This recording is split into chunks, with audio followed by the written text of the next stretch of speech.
Welcome back to Serie A Spotlight. We're your hosts Jake and Matt. You know what time it is!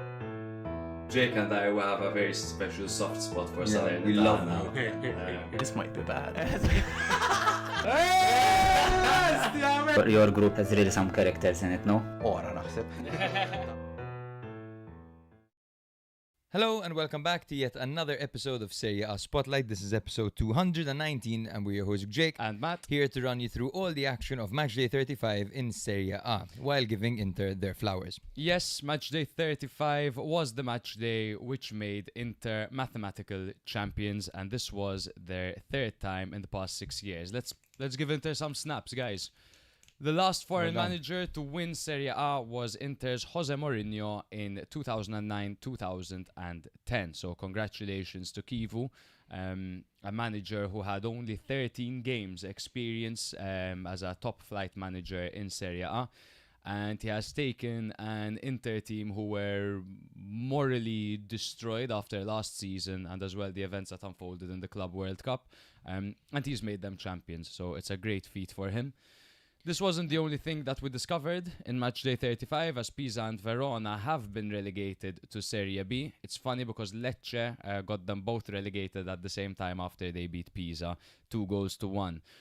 Hellas have been relegated after 7 incredible years in Serie A, while Pisa were only promoted just last season thanks to Filippo Inzaghi. Lecce now, as a result, are 4 points ahead of Cremonese, who are in 18th. Milan, Juve and Napoli keep things interesting in the race for top 4 by all dropping points, as Roma decreased the gap to Juve to just 1 point. No one wants Champions League football, man. No one wants it. No one wants it, bro. I can't believe we even bothered showing up today when Milan didn't show up, Juve didn't show up, Napoli didn't show up. We showed up only. Exactly. The teams that showed up were the ones with nothing to play for. Exactly. To be completely honest. Keep in mind, guys, Coppa Italia action next week. Wednesday, 13th May, between Lazio and Inter. Will Inter secure the domestic double? It's going to be a cracker, that game. And we'll talk about this in more detail later on. But Lazio need to navigate the situation really carefully because they're still within the opportunity of achieving that 7th spot, which would get them Conference League football. So there's always that as a backup in case they don't win the Coppa Italia. Yeah, or there is one game that can potentially get them Europa League football. It's a bloody difficult game, yeah. Bloody difficult. Bloody difficult is what it is. Yeah. Goal of the friggin' week, brother. We disagree. Again. Yes. My goal of the week would have been a Cagliari goal because Folorunsho had a bicycle kick from out of the box that Zé Pedro 1-on-1 with the goalkeeper was the perfect ball and he skied it, but alas it was not to be. So I went for Isaacson against Cremonese simply because of the build-up for that goal. It was absolutely amazing. It was a counter-attack with Nuno Tavares absolutely destroying 3 players, going coast to coast from one box to the other. He beat 1 player with speed, 1 player with strength, and 1 player with his mind, as the commentator cleverly said. And then he played the ball to Tijani Noslin in the middle, who cleverly laid off Isaacson, who finished perfectly. And that was a lovely goal, in my opinion, goal of the week. Yeah, and Noslin did really well there as Lazio number 9. Since they lost Tati, I don't feel like they've had someone that can move the ball as quickly as Noslin did and as intelligently as Noslin did. They're trying to use Maldini to do that, but obviously it's not really his role, right? And Noslin, I think, has been very good there. I'm surprised he doesn't get more minutes there. Yeah, true. I think they believe in Maldini a lot. They might. It is Lazio. They value Italian talent, as we all know. My goal of the week was Khedira's goal, the winner for Lecce against Pisa. And similarly to Jake, I've gone for this one because of the assist, because Pierotti as well pretty much went coast to coast in this goal. He beat 4 players in the process just with his towering size, strength and pace, and then a perfect ball to Khedira, very well weighted pass, and Khedira's finish was just excellent. He really chose the game to get his first goal and the moment to do that. And it meant so much to him. He was crying. Yeah, we had plenty of honorable mentions. Of course, there were all 3 goals in that relegation 6-pointer were mental. There was Banda's opening goal where he powered it past the goalkeeper from the edge of the area. We had Leris's goal on the half volley with the outside of his boot, just amazing. We had Berardi against Milan. We had Lauriante against Milan, and we had Vlahovic's free kick against Hellas Verona. No, Daniel, there weren't any goals of the week by Inter. Yeah. We have a lot to talk about, bro. I think we can do it organically, right? We'll go through the games as we prioritized in our selection. You can read that out very soon. And then we will talk about, of course, we'll celebrate Inter during that game. We'll shit on Milan during that game, as usual. Yeah, the classic old rundown. Make sure to stay till the end, of course, for our patron segment, guys. We, of course, decided to get our resident Inter fan to have a little moment on our podcast to celebrate the great achievement that Inter have made. They were the least shit team in Serie A this season. I must admit, the opening few seconds of that video made me giggle. Yeah, it was a true showman about it. I appreciate that, Dan. It's so good. So yeah, you get to see Daniel reacting and just reminiscing a bit on Inter's season, what was destined to be a very tough season for Inter in this transitionary phase, but they've done a killer job of making quick work of most teams this year. Of course, we have our Fantasy League updates as well, as I didn't do too well this week, so I do believe that Alan has increased the gap on top of me with just 2 matches to go. And also our prediction series, where actually we are at a deadlock now at 8-8 with just 3 match days to go. I won this week 6-4, brother.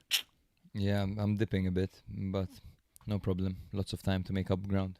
Yep. Form is temporary, class is permanent. Remember that, guys. Before we get into anything, of course, massive shout out to Benevo Bid. Guys, check out the link in our bio to bid on autographed items from top players, including match-issued kits. They've got some fire ones up at the moment. If you check out their socials, you could also see the authenticity of these signatures. But more importantly, click the link in our bio. Most of the proceeds go to charity, so place your bids, upgrade your collection, and also give back to a great cause. If you guys are new here, make sure to follow us on Instagram, TikTok, Twitter, and YouTube, and rate us 5 stars on Spotify or wherever you get your podcasts. It really helps us grow and keep on bringing you weekly content, and we genuinely really appreciate your support.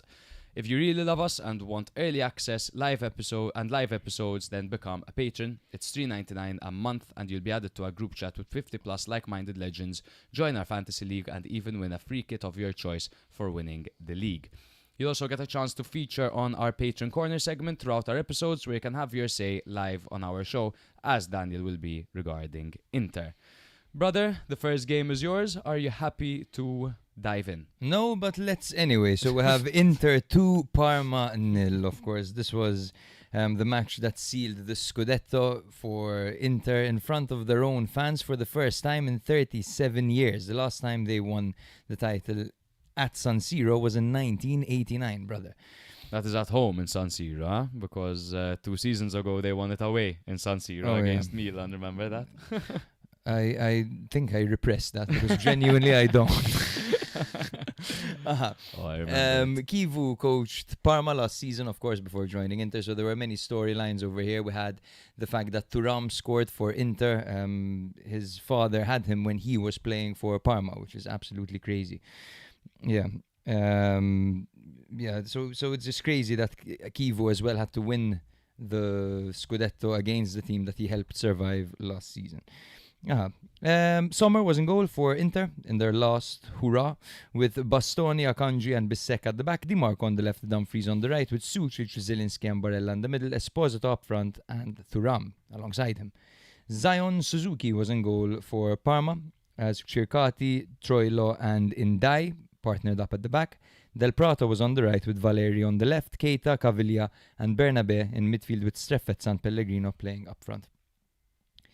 So after Napoli dropped 2 points at Como on Saturday, Inter needed just a single point, but instead they delivered a complete performance. Barella rattled the crossbar in the 25th minute before the breakthrough arrived in the first half stoppage time. Zielinski released Thuram, who flashed an angled finish past Suzuki. Dumfries missed a gilt-edged chance to make it 2 in the 71st minute, and then Lautaro Martinez, returning from injury, came off the bench and immediately set up Mkhitaryan's composed 5-yard finish. 21 Scudetti for Inter. Chivu wins the title against the club he saved from relegation last year. Fireworks, champagnes, celebrations, and good vibes all round. And we got to see as well Thuram running on the pitch dressed as what's the name of the actor? Wesley Snipes. Wesley Snipes. Yes, he looked like Wesley Snipes in Blade. And yeah, bro, what a season they had, right? I have a few statistics here, but I'd like your reaction first. No, honestly, I don't think anyone would have predicted that Inter would have won the league, just 35 match days, and of course just 3 games to go, right? But judging from the first 10 matches of the season, the way their transfer market went beforehand, where they tried to get Kone, then they tried to get left winger Atalanta, Lookman, and they didn't manage, and they ended up going for their third choice manager as well after they tried Fabregas, they tried Vieira. I wouldn't have expected Inter to have such a successful season, and they're going for the double now, so it's a phenomenal achievement. But even just the football that they played, the fact that Chivu managed to implement his style without his group of players is impressive, because he played a high line for the majority of the season with players like Acerbi and Akanji at the back, who don't exactly have the legs that Chivu needs to play such a high line. The fact that Hakan was injured for such a long stretch of the season, Lautaro as well, Dumfries as well, so they were somewhat decimated for a lot of the season, or at least missed some key pieces, and without an experienced manager. And I feel like the only time we saw Chivu's inexperience was A, in the Champions League, and B, when they played the bigger teams like Milan, Juve, Napoli, etc. Yes, and that's not what we thought was going to happen, because in the first 8 matches of the season, Inter lost 3 times. And this is only the second time in history that this happened and the team managed to win the league. Wow. That happened, of course, with Juventus in the 2015-2016 season. So yes, bro, absolutely. I think he managed a difficult situation well as well, because he arrived in a team where all the media was going on about the end of a cycle, the natural end of a cycle, and how these players need to go now. And at the Club World Cup, I remember him playing with wingers and really trying to change the system. Yep. And then when eventually he realized that the players, his style of players weren't brought in, he decided to stabilize everything and not change too much, which is very clever, to be honest. And his man management has been remarkable. Everyone has looked content. They've had a really peaceful season, and coming into it, let's not forget that there was the beef between Lautaro and Hakan. Exactly. And we haven't even heard any whisper about that or even mentioned anything remote. It's been managed so well that. Yeah, and for a 30-something-year-old manager, maybe a 40-year-old manager, to be able to pull that off is impressive, because that's the man management that, you know, the likes of Gasperini doesn't even have to a degree. So I think he's definitely overachieved this season, Chivu. Now it's interesting, of course, to see what's going to happen next season, what kind of changes are going to be made, because we know that Dumfries he likes the idea of moving to the Prem. He's around 30 years old now, so he'd be interested in that. We know there's interest in Bastoni from Barca, one of the hardest teams to turn down. So there will be a little bit of change. I'm anticipating Frattesi will go, but like big whoop for Inter. But it's more like about the money they'll bring in, and even the fact that they never actually spent that Lookman money that they had. They're sitting on quite a lot of money. And the thing is, this is what's impressive by Inter, because the whole thing about their finances, how they were in the red for so long, and they need to balance their books. They make such smart decisions, and this goes down to, of course, Marotta and what Marotta has managed to achieve in his career at Juve, at Inter. At Juve, of course, he had a way bigger budget to play around with. At Inter, even when they brought in, for example, Dzeko, he did his part for a season or two, and they managed to win the league. And, you know, even now, getting showing faith in Esposito, getting Boni on board, getting Sucic, just these little changes that, all right, these are finally sustainable ones, because before Inter were known for just getting, the older players and just using them for 1-2 seasons, like Cherby, Dzeko, etc., etc. But no, they always manage to find a way to strengthen Inter, and it's impressive. It is. They are run very well, to be honest with you. I just have a few numbers over here on their season so far, bro. So in 35 games, they managed 82 points. They clinched, of course, the title on Matchday 35, which is massive. They had 23 match days in first place. That's 1,630 minutes in front. They've scored 82 goals. That's 2.34 goals per game. That's 23 more than second place Como. They have scored 27 set-piece goals. That's the most in Serie A. 17 corner goals. It's a record since 2004-2005. 19 headers. It's the most in the top 5 leagues. And they've had 16 different scorers and 6 players with 5 or more goals, which is absolutely mental. They got 44 points at home and 39 points away from home. They've conceded only 31 goals. That is 0.88 goals per game with 17 clean sheets. That's the joint best in the top 5 leagues alongside Arsenal and Como, funnily enough.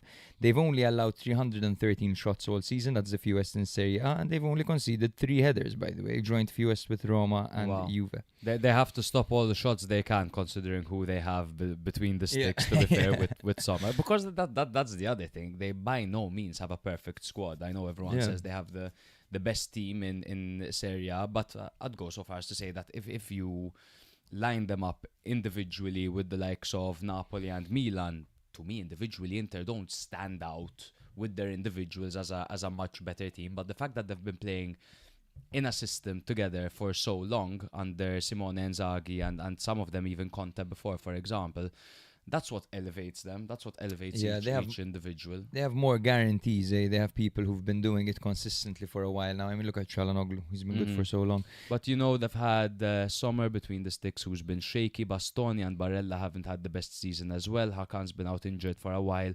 Mkhitaryan has really regressed this season. Lautaro's been injured as well. Dumfries has been injured as well. Their injuries came at a similar time towards the end of the season when they had quite a comfortable cushion. I think that's where they were quite lucky. I don't think they had as bad a season when it comes to injuries as, for example, Napoli or Milan or many teams. It still wasn't easy, because they had Lautaro and Dumfries out injured. Potentially even Hakan, I'm not sure. Dumfries was the Milan one for yes. When they played Milan, both players out injured. That was when there was only 5 points between them. Yeah. So they still needed, but that's the thing. When you have a system so strong, you could, bring in new pieces just to replace it. This plug and play system, and it works seamlessly. Absolutely. This was a celebration more than anything else. Parma didn't have anything to play for, as they've already mathematically achieved safety. They tried to stay organized, but they were outclassed. Suzuki made a few really cool saves to start off with. Especially there was one where he had to dive into 2 rushing bodies, and he's so brave, Suzuki, man. He'll put his body anywhere. Yeah.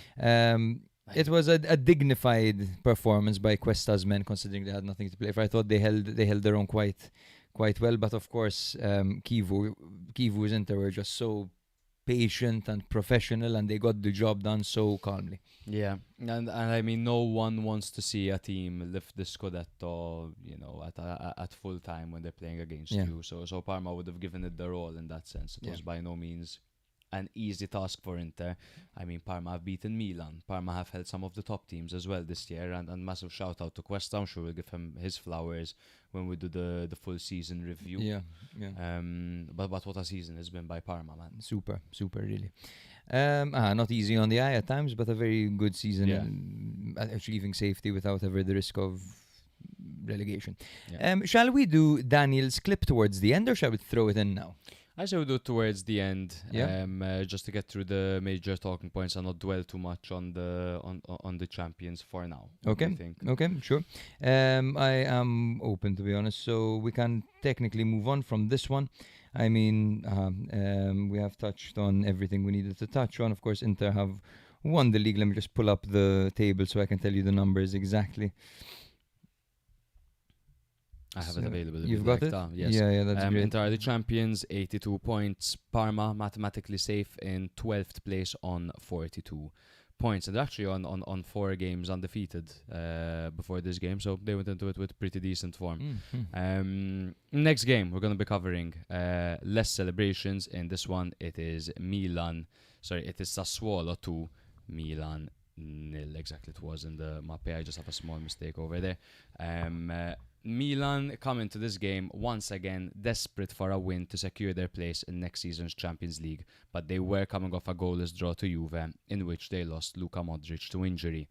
Sassuolo come into this game with no pressure, really. They are not getting relegated, they are not getting Europe, they're coming off a draw to Fiorentina and previously a win over Como.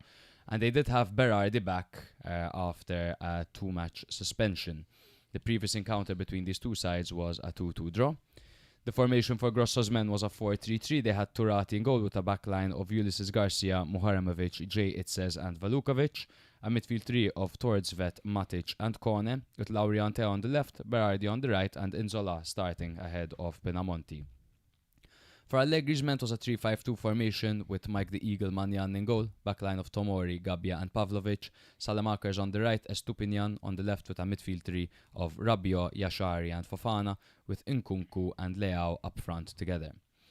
Now, for all of you that follow Serie A and have been for a while, you know the significance of this fixture. Sassuolo have been known as a bogey team for Milan for the past however years, 10, 12, 13 years. They are also Allegri's ex-team. They are the team in which Allegri played his last match for Milan in his first stint. He had actually gotten sacked after that game. And it is also, the Mappe is also the stadium where Milan won the league back in 2022, where beautiful scenes of the Milan fans running onto the pitch, but it was a very different scene this time round. It was a catastrophic afternoon for Milan, and arguably the result of Sassuolo's season. Berardi, back from a 2-game ban, opened the scoring inside 5 minutes with a trademark left foot finish for his 12th career goal against the Rossoneri.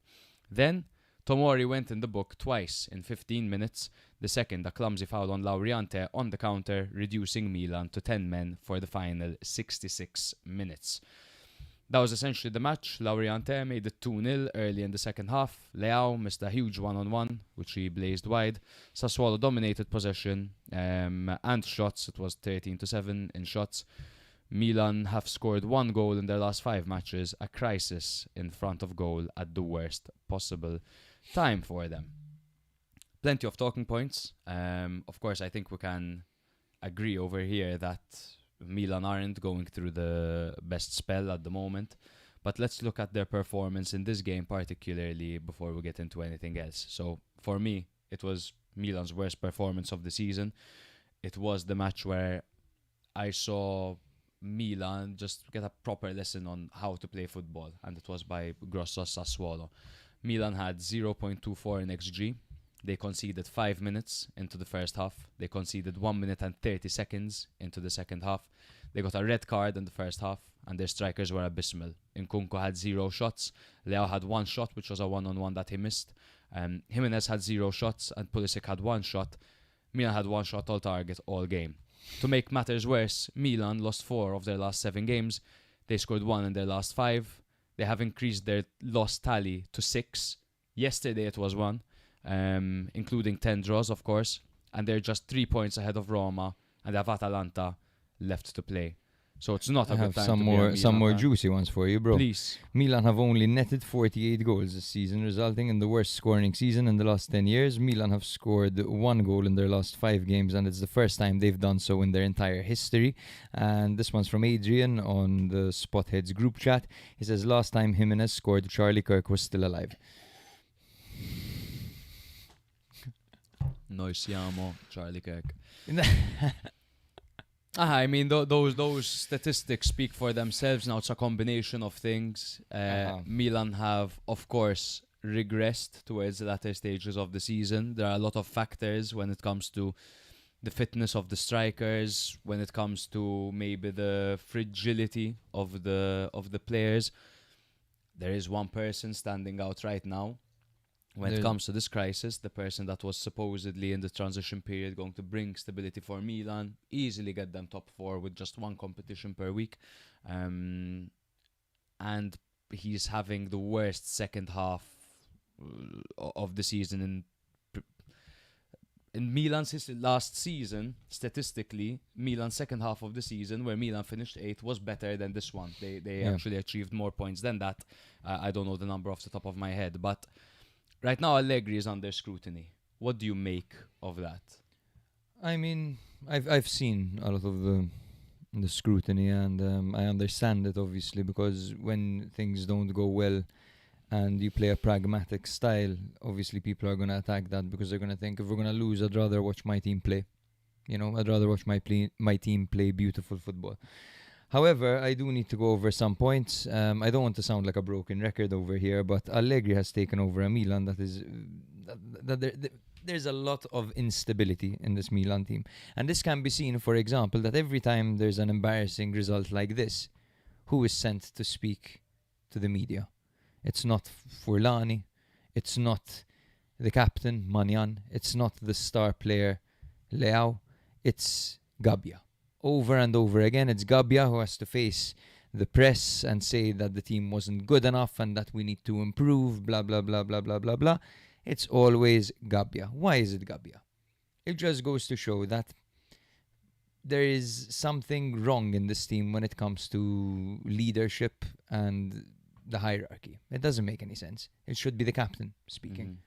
You don't send the Italian one who the fans like. It's a very populist, keep quiet. They're obviously trying to keep everyone, all the fans, happy by sending a fellow Italian in front of the press to speak. But anyway, that's not a major thing. Milan finished 8th last season. Last season, the talk of the town was that Milan didn't have a single good defender. That Milan's backline all needed to be sold and it needed to be reinforced, whatever. This season, Milan's backline is worse, because they let Ciao go and they brought in De Winter, who has less experience than Ciao. Not to mention as well that Theo Hernandez was replaced by Estupinian, and Modric was brought in, Rabiot was brought in, okay, whatever, fair enough. But no striker, in reality, was brought in. Nkunku was brought in, right? So this is what Allegri has to work with. A defense that's worse, that, by the way, went 24 games this season without a single loss, and with a very good defensive record, and dominating statistically every single game.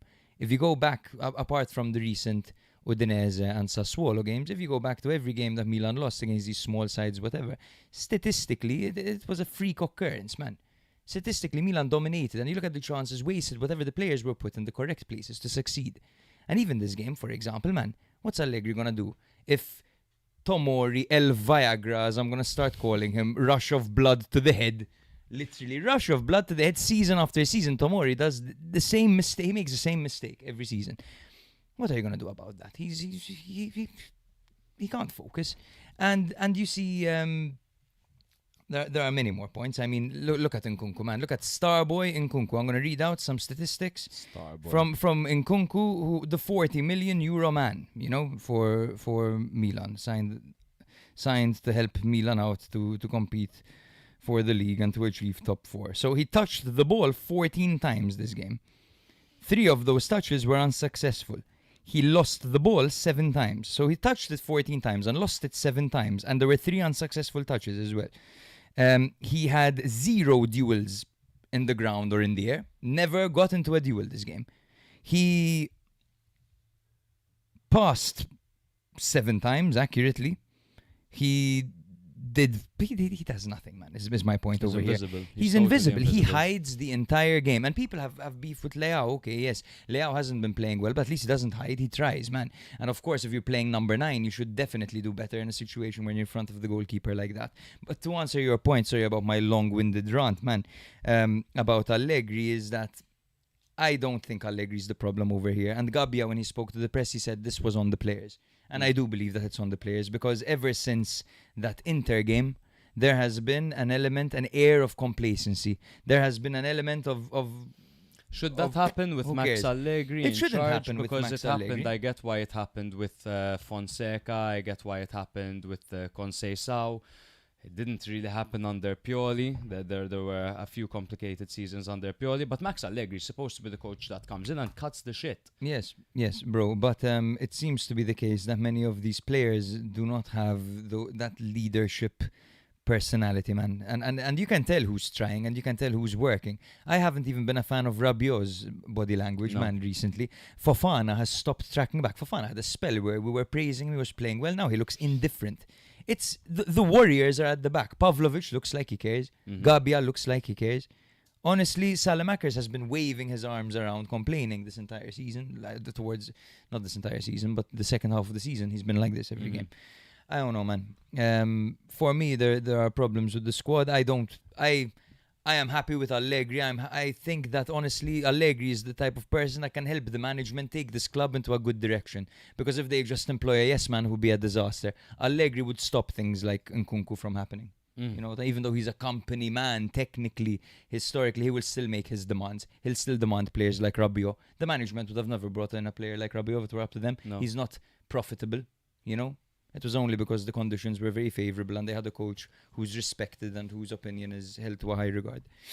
No, I agree with everything you said. I think Allegri does have a certain responsibility in everything you said to keep the morale high, to get the best out of his players.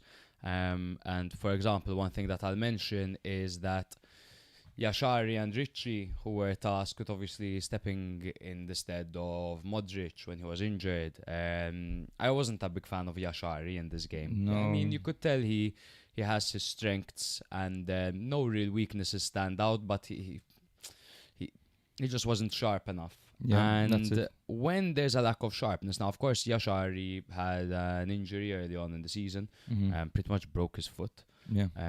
Or his tibia, whatever it was. Jimenez broke it. Exactly.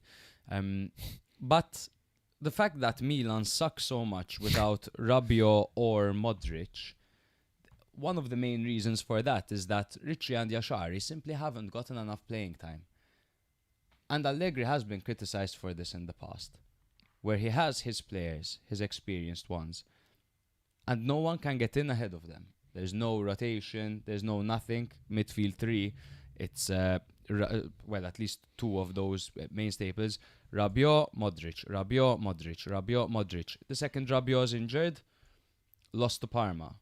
The second Rabiot's suspended, draw to Como. So I think the fact that Modric injured, lost to Sassuolo. the fact that Milan are playing once a week makes it very difficult for rotation to actually happen, and then to really make matters worse, when Allegri did rotate, the players that he fielded did not really impress. I mean, Ricci once again hid the first few games for Milan. He was hiding. Bartesaghi came in. He hasn't been perfect, you know what I mean? But Allegri likes Bartesaghi enough. He has performed decently enough for Allegri to say, listen, I'm going to keep playing you. He benched Estupinian for him. He's useless, but he's definitely more experienced as Estupinian, and there are coaches who would value that over him. Yashari was unlucky because I think he would have got more minutes had he not got injured. But when it comes to rotation, I mean, the season didn't really allow for much rotation, unfortunately. In attack, I think everything was tried. Yes and no.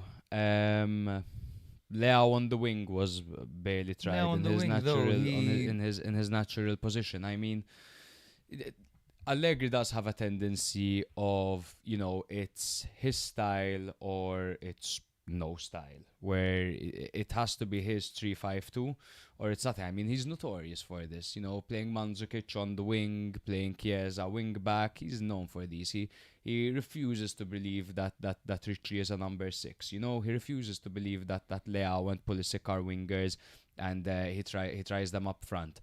Milan's best players for the past 2-3 seasons have been Leao and Pulisic. Of course, Leao, we've criticised him every single season he's been at Milan, and rightly so, because there are a lot of frustrating qualities that Leao has, and there are certain great qualities that Leao has. This system, for sure, totally depletes the strengths of both those players. Yes, but from Milan having 2 forward players, that can play that are actually good, decent, ahead of Santi Jimenez, Tuful Krug, and Nkunku, they have none now. Yes, Because they've been playing out of position, you know? but do you agree with me that it might not only be a matter of being played out of position? Because when Leao finds himself wide nowadays, he can't even dribble the person No, in it's a front of him. combination of things. It's a combination of It's a things. It's the combination fact of that things. Leao can't even hit full stride this season. Uh-huh. Something's been so off with his fitness. Essentially, man, Allegri took a team that had a defense that everyone was saying, sell everyone, sell everyone, sell everyone. He fixed that defense and made them one of the best defenses in the league. This team had no number 9, and he managed yet to... Until now, it was comfortably finishing a top 4 position. It's only now that suddenly shit is hitting the fan. And it's but obviously like... that cannot be ignored. That can't be ignored, because bro. 4 Sure, but- losses in 7 games against Udinese, Sassuolo, Parma, the loss against Cremonese, and all these, and all those 10 draws, those can't be ignored. It's a tough job that he has, sure, but there needs to be some element of responsibility on the manager for his lack of kill it, dude. Yes. Kill it. A plan B. Conte last season had the same amount of problems Milan have this season. He changed system 4 or 5 times and he won the league with Yes. 82 points. But You I know? never saw Conte's players walking around like Milan's players walk around, and it could be because of the manager again. You made a good That's point. a factor. It is, yes, but I look at these matches that have just passed right now, man. Okay, the Napoli game I don't think was set up badly. I think it was a decent setup by Allegri. Milan created their chances, if I'm not mistaken. It was I think it was.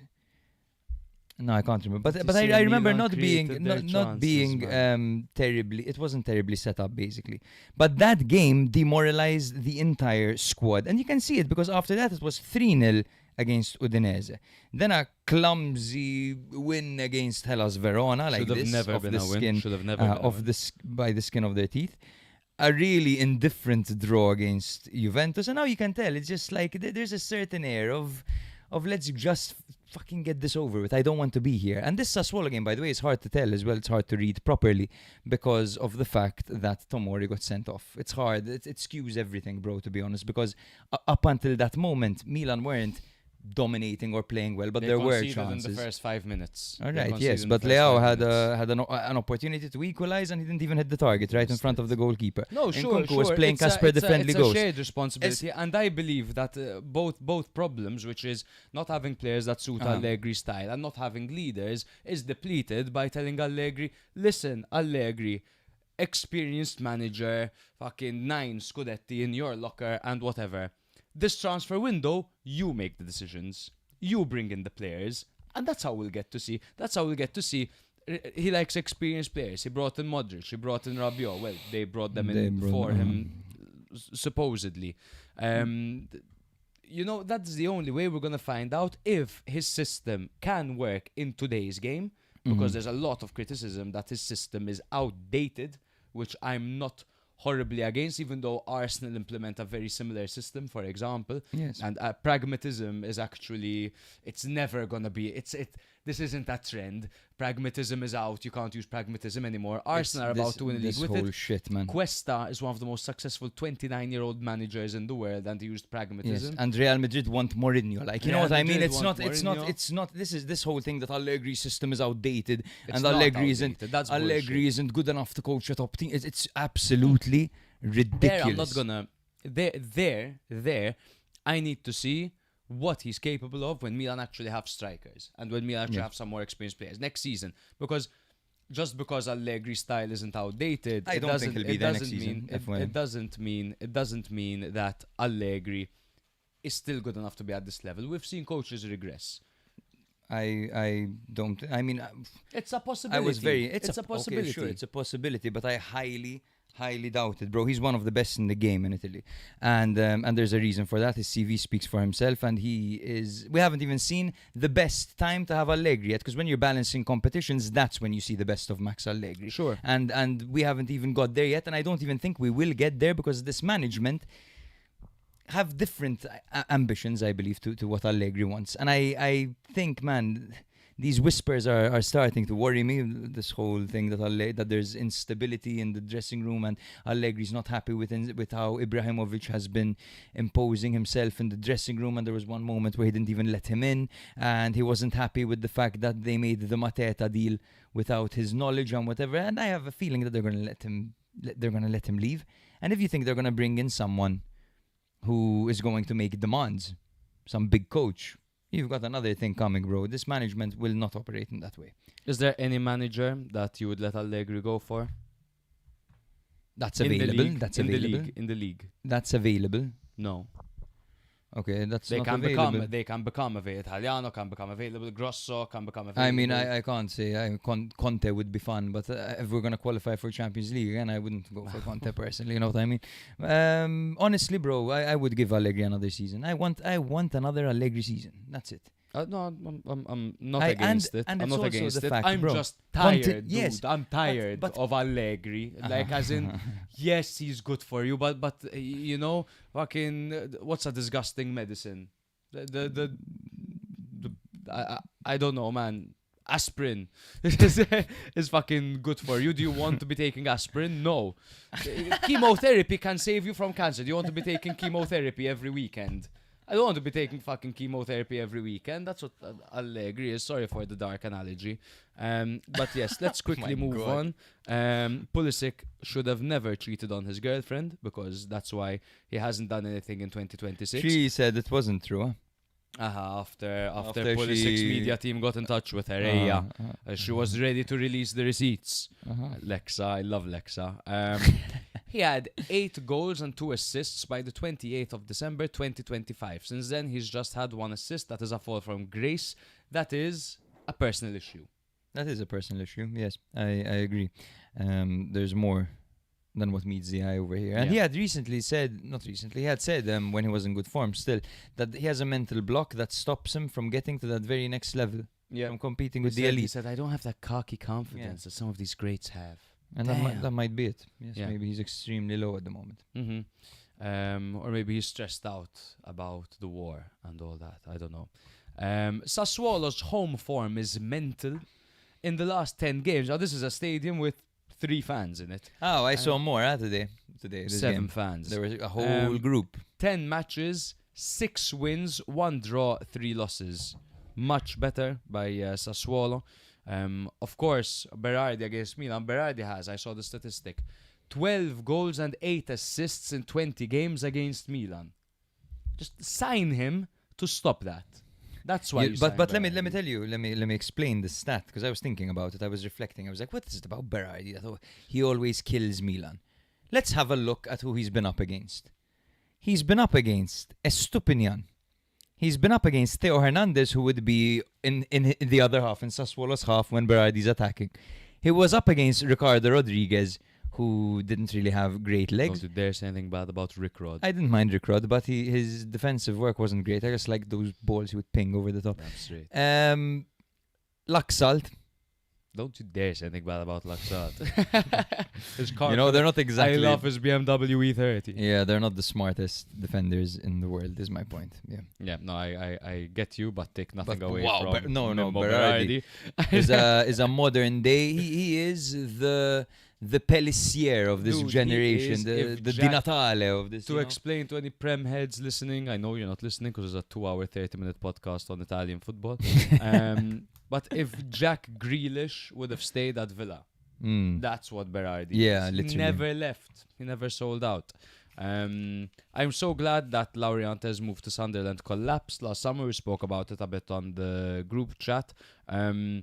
I'm hoping Lauriente is a bit of a Berardi 2.0, because I asked myself, where do I want to see Lauriente next season? I'm like, Sassuolo. exactly where he is. Exactly. That's Sassuolo. But he was very close to leaving, and that usually indicates that a move is on the horizon, right? But I guess so was Berardi close to leaving. Maybe a number of times. maybe we're Berardi gonna tried see- to force himself out. Times. maybe we're gonna see a new look Sassuolo next season. Who knows? Perhaps. Hopefully still with But Fabio they're- Grosso, unless he comes to Milan. They're good. Milan are in...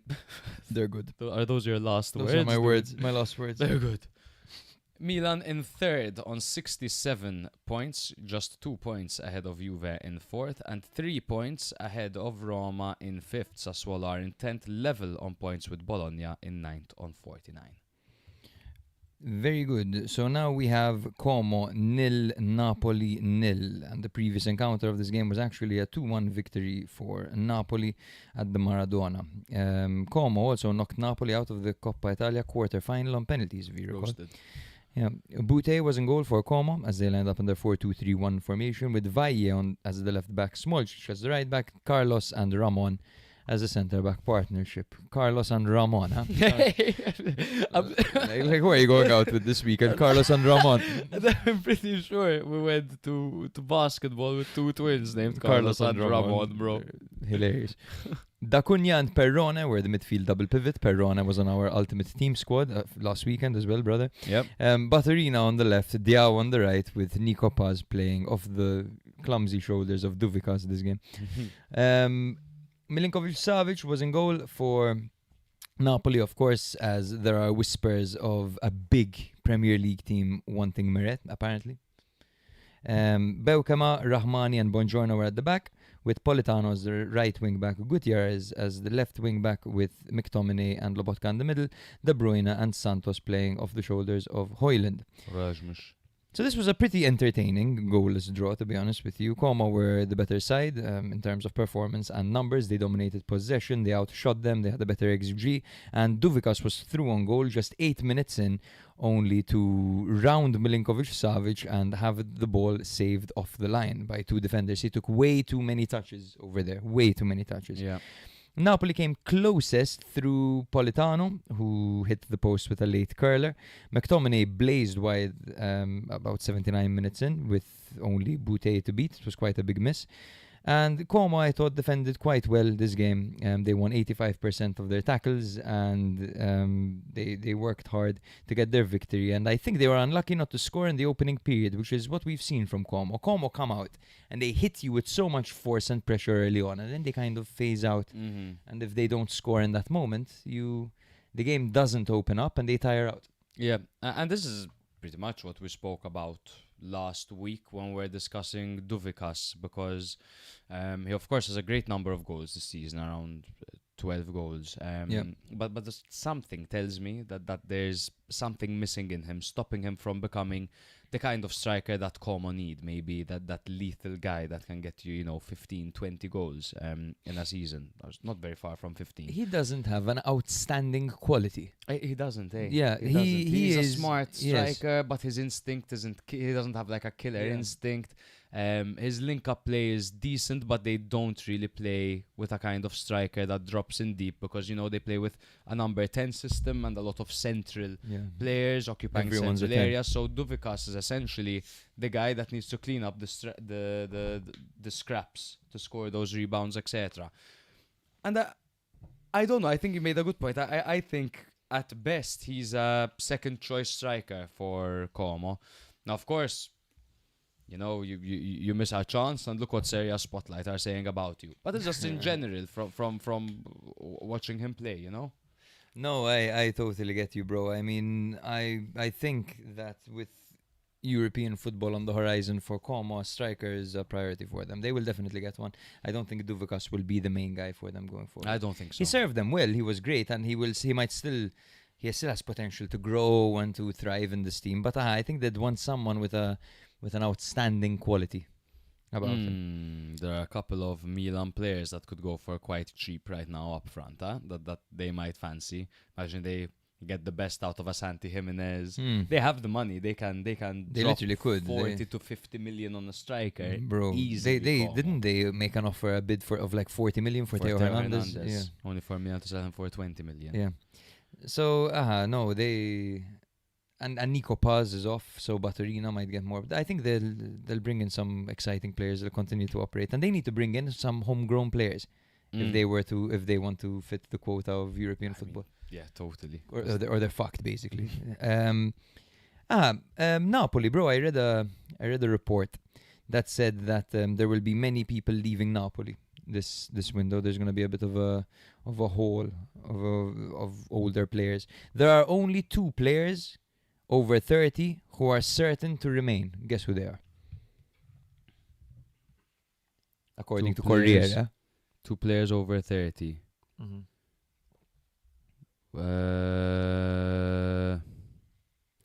Defensive players, I mean, the only one that stands out is Rahmani, who's 32. But I'm not sure. Saying probably De Bruyne, because he's got another year on his contract. No. No. Is it Rahmani? It's not Rahman. Lobotka? It's not Lobotka. Shut up. Politano? Politano. My God. I'd go Politano and Di Lorenzo. Yeah. They're the only The ones who are legends, safe. the legends. Exactly. The guys with 2 Scudetti in their locker. The guys who know what it means, man. And Milan, I think, in this very sensitive stretch of the season, lack players like this. You know? Players who actually give a shit, man. It's unbelievable, honestly. Pavlovic, Gabbia. Yeah. These guys get it. But anyway. Yes. Interesting stat from Tyson. Juan Jesus has the same amount of Scudetti as Seedorf, Veron, Lilian Thuram, Zidane, Desailly, Baggio, and Maradona. He's as good as them as well, Tyson. He's just as good as them. But a fun stat. It's interesting with Napoli because Conte made his incredibly tough demands. After he won the Scudetto, he's like, I want 7 players. Bah, I want a training ground. Bah, or I'm gonna leave. And they're like, okay, take everything. He's like, okay, this is what we need. This is what we need. And what he said was that they needed depth, and they got the depth. You know, they got Noah Lang, they got Vanja Milinkovic-Savic, they got Beukema, they got De Bruyne, they got Lucca, then they got Højlund, they got all these players, only to suffer a massive injury crisis. Have Lucca and Lang shipped out in January. So they've already went through a massive transitionary period last season after they won the Scudetto. So it will be interesting to see what kind of moves they make now, how many players that they just signed that they're going to remove. Like Buongiorno's been awful, for example. My argument to that would be that last season was... They tried to improve the depth last season, whereas next season we will see new starters, new key pieces in the team. Because everyone that was brought in to solidify the bench, essentially. With the exception, of course, of the De Bruyne, I guess they would have thought maybe would feature more. But honestly, bro, even this game, when De Bruyne leaves the pitch, they play better. I know. It's sad to see. Yeah. I think De Bruyne's level right now is MLS Saudi. I don't think he should be playing for in a very competitive league. Well, yes, I mean, but if he were to play in a competitive league, you could see him with a bit of a smaller side, maybe where he, you know, well, no. To be honest, no. I wouldn't put him in a competitive league. Full stop. At all. I think not playing this many minutes, like... It's not to say he doesn't have quality. He of does course, have he has quality, of course. But I think 10 minutes, 20 minutes is what he needs at this stage in his career. You know, playing 60 minutes or 45 minutes isn't necessary. You don't need to. And he, quite frankly, can't do it. Napoli need one more point to get Champions League football, brother. Indeed, one more point and they mathematically seal it.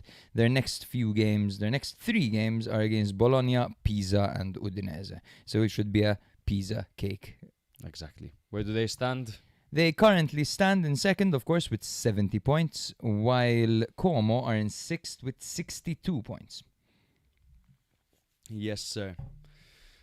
Next up, we've got Juve 1, Hellas 1. As you can see, I mean, Inter are the only big team that won this weekend. Top 4 team. Juve haven't lost a game since the 21st of February. They've had just 3 draws in the process, now 4. However, they are still under immense pressure and needed a victory with Como and Roma looming just behind them. The great news for this game was that Dusan Vlahovic is back after a very, very lengthy couple of injuries, actually. Verona entered this game knowing that nothing would change their destiny. They've been relegated to Serie B after 7 very entertaining years in Serie A.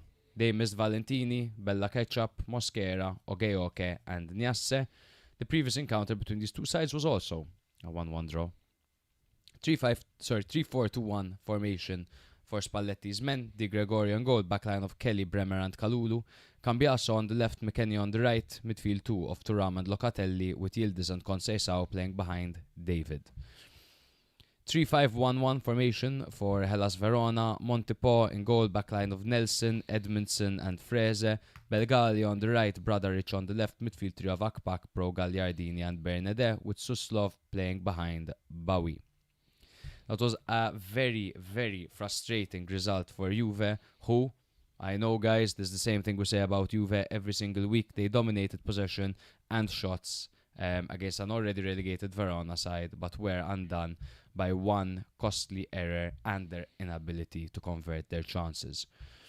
Bremer was caught napping on a pass from out back. He tried to play the ball to Kalulu, stalled a bit too much, gave the ball away. The ball was square to Bowie, and Bowie, anywhere he would have shot it, it would have gotten past Di Gregorio because it rolled past him.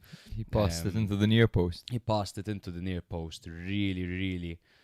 They looked like an amateur team, with Bremer giving the ball away like that, Kalulu kind of being flat-footed as well, and then just the inability of Di Gregorio to save that is, you're a goalkeeper. Yeah. You're a goalkeeper. And did Bowie kick it into his other foot? It was not a clean strike by any stretch of the imagination by Bowie. That was in the 34th minute. That was Verona's first shot of the match. And then after that, Juve were pushing for an equalizer. Vlahovic was introduced at halftime, and he ended, obviously, a 180-day goal drought, because, of course, he was injured, with a free kick curled around the wall in the 62nd minute. But that was all. Zagrova hit the post late in stoppage time, and then Verona defended with all their might. Montepò had a couple of good saves as well. Juve's unbeaten run continues, but 2 points dropped against a side with nothing to play for really stings badly for Juve, and this was supposed to be the guaranteed 3 points so that they can look forward to the games like Torino on the last match, which is of course their derby, Fiorentina and Lecce, who are battling relegation. Now they have to go flawless. Juve simply have to go flawless if they want to do it. It is totally in their hands, but man, they could have made it a lot easier by just beating already relegated Verona. There's a certain amount of pressure that's lifted from a team that's been relegated, especially when playing against a big team. That could have actually hurt Juve over here. You know, the fact that Hellas Verona didn't need to not lose to, you know, like all that pressure is gone. Because it's two, like I literally have written in my notes, it's two completely contrasting situations. Yeah. When it comes to pressure especially, because you've got Juve completely under pressure, top four totally in their hands, but two teams on their tail and 100 million euros on the line with Champions League qualification, 100 million euros. Verona already relegated, lowest scorers in the league, incoming a massive parachute payment, to be fair. Zero pressure, just the thrill of facing Juve in their home. You know, a team that probably a lot of these guys would have dreamt to one day play for. So it's like, okay, let's go there. If anything, I need to put on a show myself, so I remain in Serie A next season. Yeah, absolutely. Juve are kind of playing without a head and without feet, right? They have their goalkeeper has been a bit of a liability, as have their strikers been a bit of a liability with Vlahovic out injured. David has been a little one step behind. Vlahovic, I still believe there's a high quality player over there, and you can see over here absolutely there's a high quality player in Vlahovic. Yeah, we saw how I always believed in Vlahovic. When you play him in behind, he's excellent, especially. I think Juve create a lot of chances, but waste too much, simply. It's I don't want to say that players in other positions are perfect, because they're not. You can talk about Locatelli having a good season, this guy having a good season, this guy having a good McKennie having a great season. But that's the fact of the matter, bro. Their keeper is shit. And their striker is completely useless. Completely. And you're not scoring, and you're conceding. Exactly. So you have. Hell can you do, man? Bro, it's brutal, to be honest, man. do? You see them. They have 3 shots. Montepò saving them onto the crossbar, and then the defenders flying in. Then they concede one soft shot to the near post, and it goes in. Bro, like terribly. Imagine you have an athlete. You have an athlete, okay? He has a 6-pack, massive chest, amazing arms, shoulders, where it looks like, you know, like he has 4 necks, those bodybuilder shoulders. but it's from the knees up, and then he has no head. Is he gonna win a race? This guy, is he gonna win a boxing So match? he's- Is he gonna win a wrestling match? He's actually headless, like. He's headless and footless. Yeah. So he's, essentially, This guy- he is a torso. He's just a torso. Yeah, that's what you are, just a torso. You are just a torso at this point. Like the Yeah, headless kind of horseman. like this meme, but Like yeah, kind Exactly. of, you know, the badly drawn horse. I mean, guys, 2.6 xg, and they scored a free kick because Vlahovic was back from injury. If Vlahovic wasn't back from injury, it would have ended as a 1-0 loss. It was one mistake all game. Bless them, but obviously that's all you need when you have a useless goalkeeper. This season, Vlahovic missed 25 matches through injury. A total of 126 days sidelined. Yet he is just 2 goals behind Jonathan David. yeah, who wow, has been literally, starting. Literally. He's been starting ahead of the other guy that they signed. Openda, that's been completely useless as well. So I think Vlahovic need to hang on. Sorry, Juve need to hang on to Vlahovic for sure. Depends on his Next season. salary demands, because right now they're ridiculous. He should probably take a, well, I'm not sure if he should take a cut. He should see what's offered to him, but Juve, it's not within their best interest to offer him the same salary he's on right now. Let's just say that. And it's he needs to make a delicate decision, Vlahovic, Yes. on his future, because he's Exactly. done well for Fiorentina. He's somewhat underperformed at Juve. The next stage he takes in his career, if he goes to like the Premier League for Chelsea, for example, that might be career suicide, or he goes to like Nottingham Forest or something. I wanted to make one quick point on Di Gregorio, because he is getting a lot of criticism, and of course he should be getting a lot of criticism because you can't be conceding from the first shot so regularly. I have a feeling that Di Gregorio, when he was playing for Monza and being under fire every game, almost to the point that he didn't have enough time to think, when he was playing purely off his instincts, was better. Because he was excellent at Monza. Great. I think the problem right now is that they dominate games. They dominate these games, and he has a lot of time with his own thoughts in goal. And when you make a mistake, or when you're error prone, and then you have 20 minutes without facing a single shot, for example, you know, the next one you're gonna face is one that you've been thinking about for 20 minutes. So that's totally the case. It must be It's the case, totally- right? I remember I'm the sure. statistic from 2 seasons ago. Yeah. The goalkeeper with the most saves in Serie A was Montepò. Yeah. Does that mean Montepò should start for Juve? No. No, he's just faced more shots. Yes. And he enters flow state more, because when you're facing 7 shots a match, that's one hell of a warm-up, man. Yes. Absolutely, bro. So I think I wouldn't be surprised if Di Gregorio were to move to a slightly worse team and perform I incredibly. think he has Yeah. to. Let's have a quick look at the remaining fixtures of Roma and Juve, as 1 point separates them with 3 games to go. It is in Juve's hands, but will Juve actually get it done? Juve now go away to Lecce. They are then home to Fiorentina. They are then away to Torino. So what they have remaining is, I guess, a relegation-threatened team, albeit they're 4 points ahead of Cremonese, but Cremonese still have to play Pisa, so any point they can get, they will welcome, and they will give their all for it. So they are facing a relegation-threatened Lecce.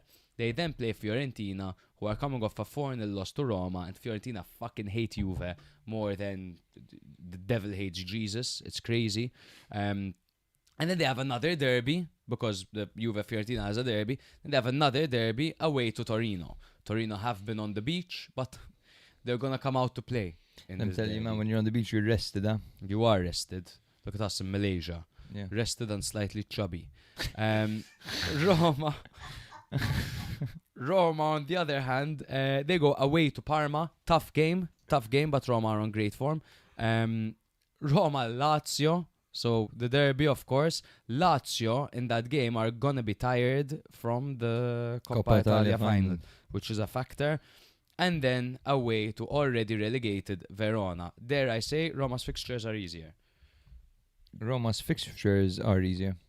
Absolutely, especially when you take context into it. They have Parma next who are safe, Verona who are already relegated. Of course, then there's the element of no pressure that we're talking about, right? And Lazio who are probably going to be rotated, bro, as you said, because of the Coppa Italia final. It depends how petty Lazio are, because if Lazio want Roma to fall down to 6th, then they're going to want to beat them. They're then going to want to win the Coppa Italia, so that then they get Europa League and they send Roma to the Conference League, which can still happen. That would be mental. Low key, I love Roma, I love Cesco. I kind of want that to happen just for the buzz of it. We will never forget you, Hellas Verona. These are the players that have left a lasting impression on us from this legendary Serie A team. I can't wait to have them back in Serie A. We love Hellas Verona here at Serie A Spotlight. We have a lot of patrons who support Hellas Verona. And some of these names that have represented this team, who were a top 10 team up until 4 years ago, is ridiculous. I mean, we're talking about Ilic, Simeone, Ingonge, Noslin, Hien, Cancelleri, Faraoni, Barak, Zaccagni, Caprari, Ghilardi, Di Marco, Lovato, Kumbulla, Silvestri, Amrabat, Pazzini, Rahmani, Chazale, Coppola. We love you all. Thank you for making Hellas Verona the legendary Give me your club top 3 that they are. from those to watch. Top 3 to watch. Pazzini, 100%. Man, he was sick in the playoffs. He was sick in the playoffs. When he got them promoted, When he got was them, mental. Fucking so cool. This last minute goals, bro, by Yeah. Pazzini. Pazzini, I will go, of course, you have to choose Di Marco in this case. And then I am torn between. Barak was nice. Prime Barak But was nice. I am torn between Zaccagni and Caprari, but for his peak, I'm going to go Caprari. I adored Caprari was... at Hellas. Yeah. Even Zaccagni, of course, was great, but they're very Absolutely. different, right? Caprari can take it centrally, like he can run down the middle. I would go, because I agree with you. I agree that it's Pazzini and Di Marco. but I think I'd go Amrabat, man. Oh, I loved nice. Amrabat. I loved that, especially at Hellas, because at Nice. Fiorentina he didn't do enough. Absolutely. So I think we should just take a moment, bro, to just bid them a proper farewell. It's been a long day without you, my friend. Let's move on, 'cause I'm cringing. Yes, pulls out the lyrics and points them to me. Just gives me that fucking weird side eye, man. Fucking Verona 19th on 20 points. Of course, Juve in 4th on 65, just 1 point ahead of Roma. Okay, so the All next right. one. All right. All right. Oh God, here we go. Roma 4, Fiorentina 0. Jeez Louise. What a stomping, bro. What a stomping. The previous encounter was also a win for Roma. This time was 2-1 away at the Franchi. Roma are now unbeaten at home in 11 games. Christ. And they are just 1 point, as we discussed, before 4th place Juve. Fiorentina, this game, just to put things into perspective, only registered a single shot on target. The Champions League race is totally blown wide open, bro. Yeah. Svilar was in goal for Roma in their 3-4-2-1 formation, with Hermoso on Dica and Mancini at the back, Wesley on the left, Celik on the right, with Cohen and Pizzilli in the middle, Cristante and Sule playing behind Malin. That's definitely fucking weird. Yeah. Cristante behind Malin. Take it with a pinch of salt, of course. Yeah.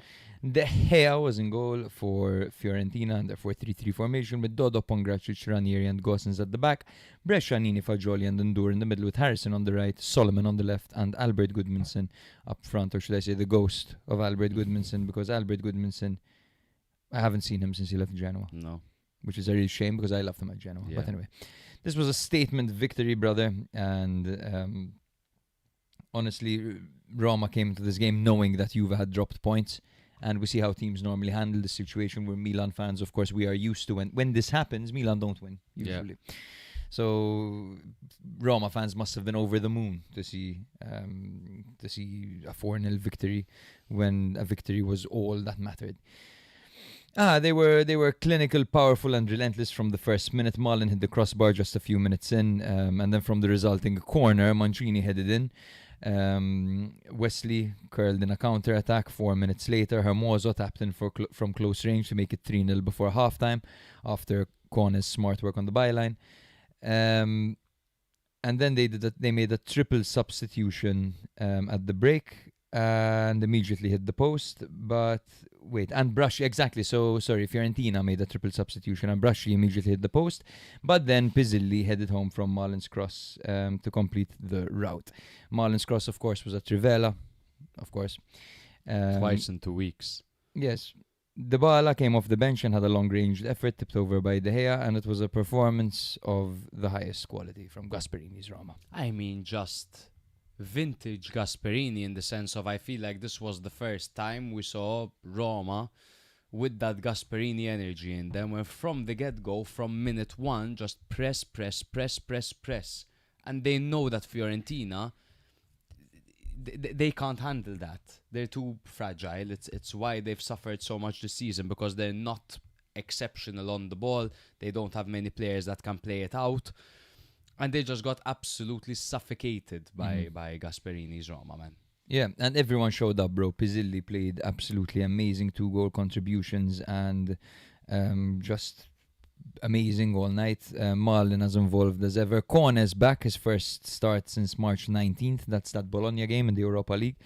And he changes everything. He won 100% of his duels. He went off injured, but I'm sure he's absolutely... I hope he's fine, actually. I'm sure he's fine. Actually, you know what, man? I'm a Milan fan. What am I saying? Hopefully he'll miss 3 games. Exactly. And Wesley, of course, being back is massive for them, because Celik has improved and is good enough to run up and down and do all the work, the dirty work that a wing back needs to do. And Wesley, of course, is ever so good at it. And Hermoso seems to be thriving in this Gasperini system. He seems to love life up front.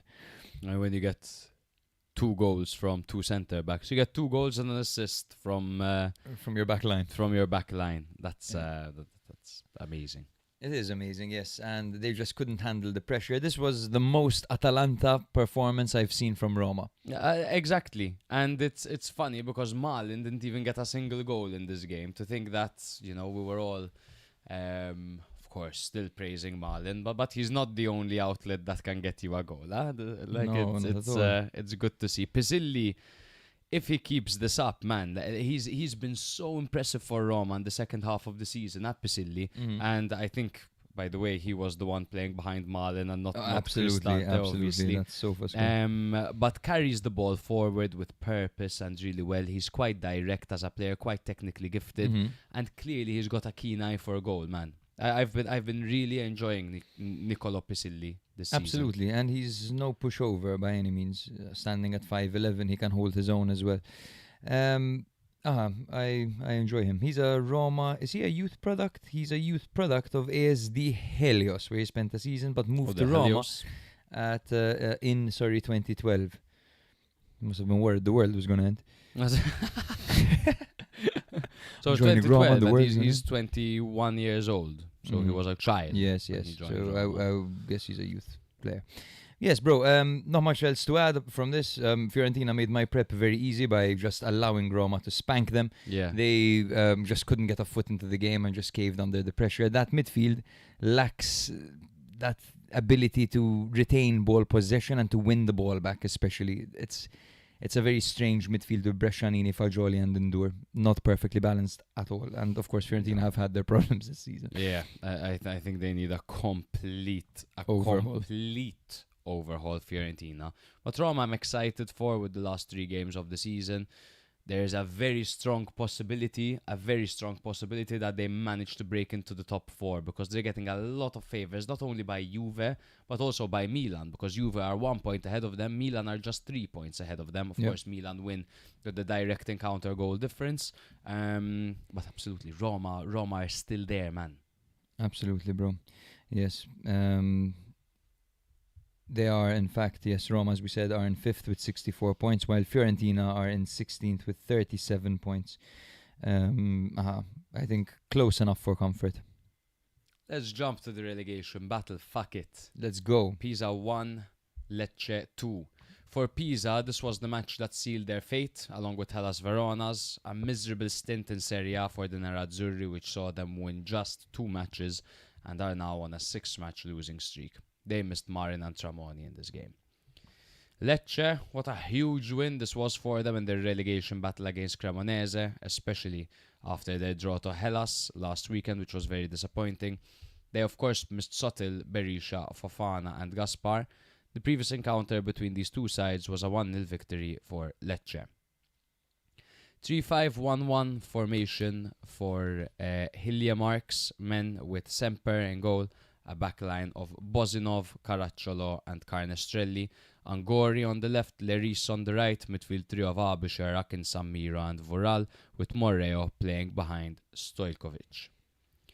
4-2-3-1 for Eusebio Di Francesco's men, with Falcone in goal, backline of Vega, Siebert, Gabriel and Gallo, Ramadani and Ngom in the midfield, with Koulibaly just ahead of them, Pierotti on the right, Banda on the left and Walid Khadira up front.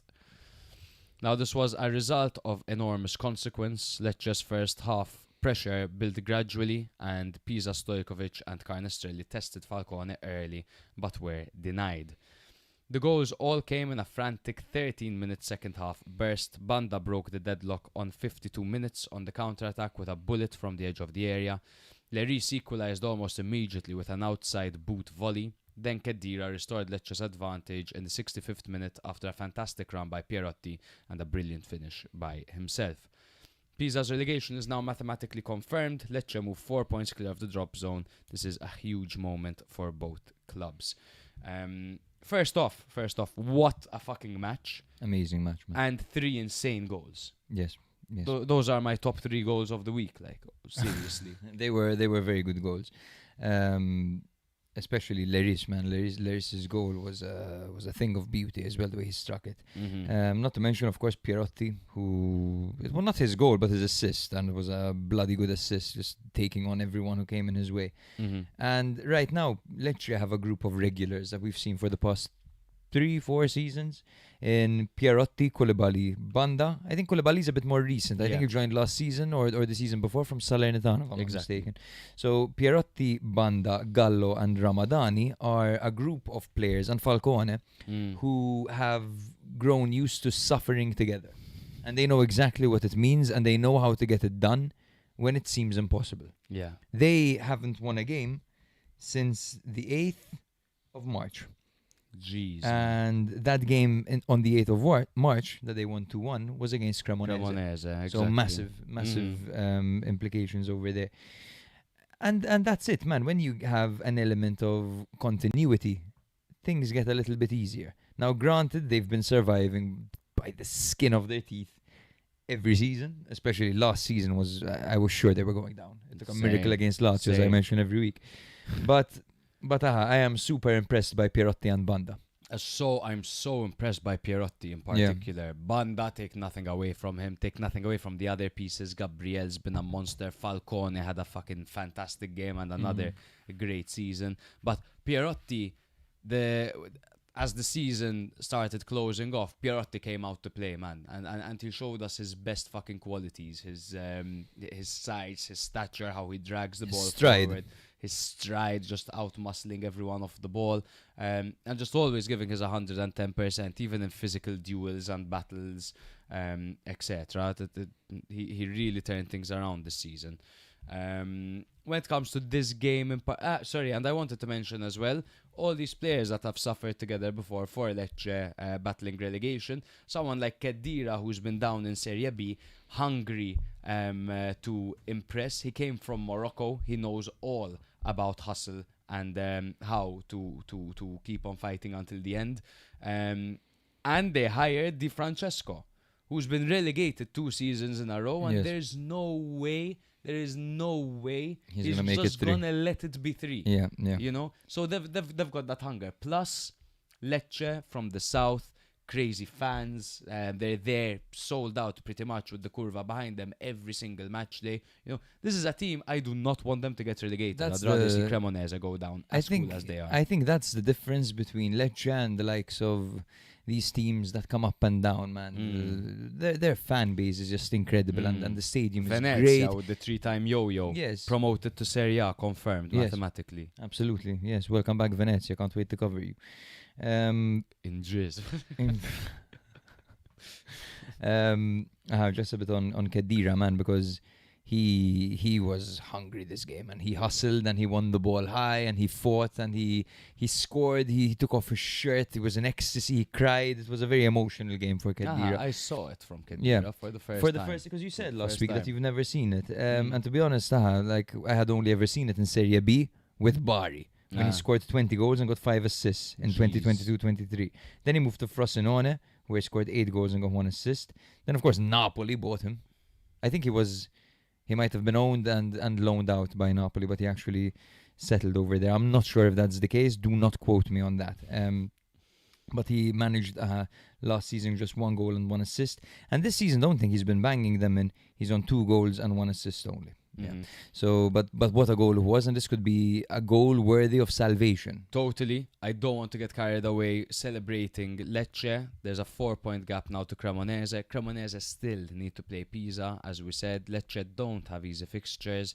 So, let's not get carried away or ahead of ourselves. Cremonese, maybe they still have that Davide Nicola spirit in them. But when it comes to Pisa, they absolutely deserve to be relegated. They're one of the worst teams I've seen come up to Serie A in the last, at least, even in the last 10 years. I know we've seen a few, the Frosinone and etc. Cremonese as well, the last time. Benevento. We've seen, Benevento, not Frosinone, sorry. Yeah. We've seen some shit ones, but Pisa are there, They're absolutely there. They conceded 63 goals this season and scored 25. And for me, the worst, a very below average Serie A squad. Below average Serie A squad. For me, we typically say, which of these players is going to remain in Serie A? I Not don't a single think one. any of them stay in Serie A. No player from Pisa has properly caught my eye this season. I mean, the best one, I think, that we've seen is Akin Samiro. He's owned by Inter. He is owned by Inter. He's owned by Inter. There's, of course, Abisher, who will probably remain in Serie A. He's good enough. He has a lot of experience. But other than that, you're right, bro, man. These guys, I mean, they Semper's hat leave so much to be can desired. remain in Serie A. And just horrific decisions by their management as well. I mean, when they let go of Gilardino and they brought in Hiljemark. Listen, if you're letting go of Gilardino, a top Italian coach, okay, he's not, a bit of my bias is coming through. A manager with experience in Serie A. All right? You don't let him go in a relegation battle to bring in someone that's only managed, I believe, was it AZ Alkmaar? No. Or Aalborg? Aalborg, I think. Something crazy, yes. I think Aalborg, And then you're seeing from Matchday 2 of Elfsborg, sorry. From the second match of Hiljemark in Pisa, we saw that the team regressed and that they got worse under new management, and they hung on to him for the rest of the season. It's almost like they accepted their fate. Every time they're through on goal, Jake and I look at each other and go, how are they going to fuck this one up? How and they are always gonna manage, fuck this one always. up? Every single time they've managed. So I personally, I'm not going to be missing Pisa too much.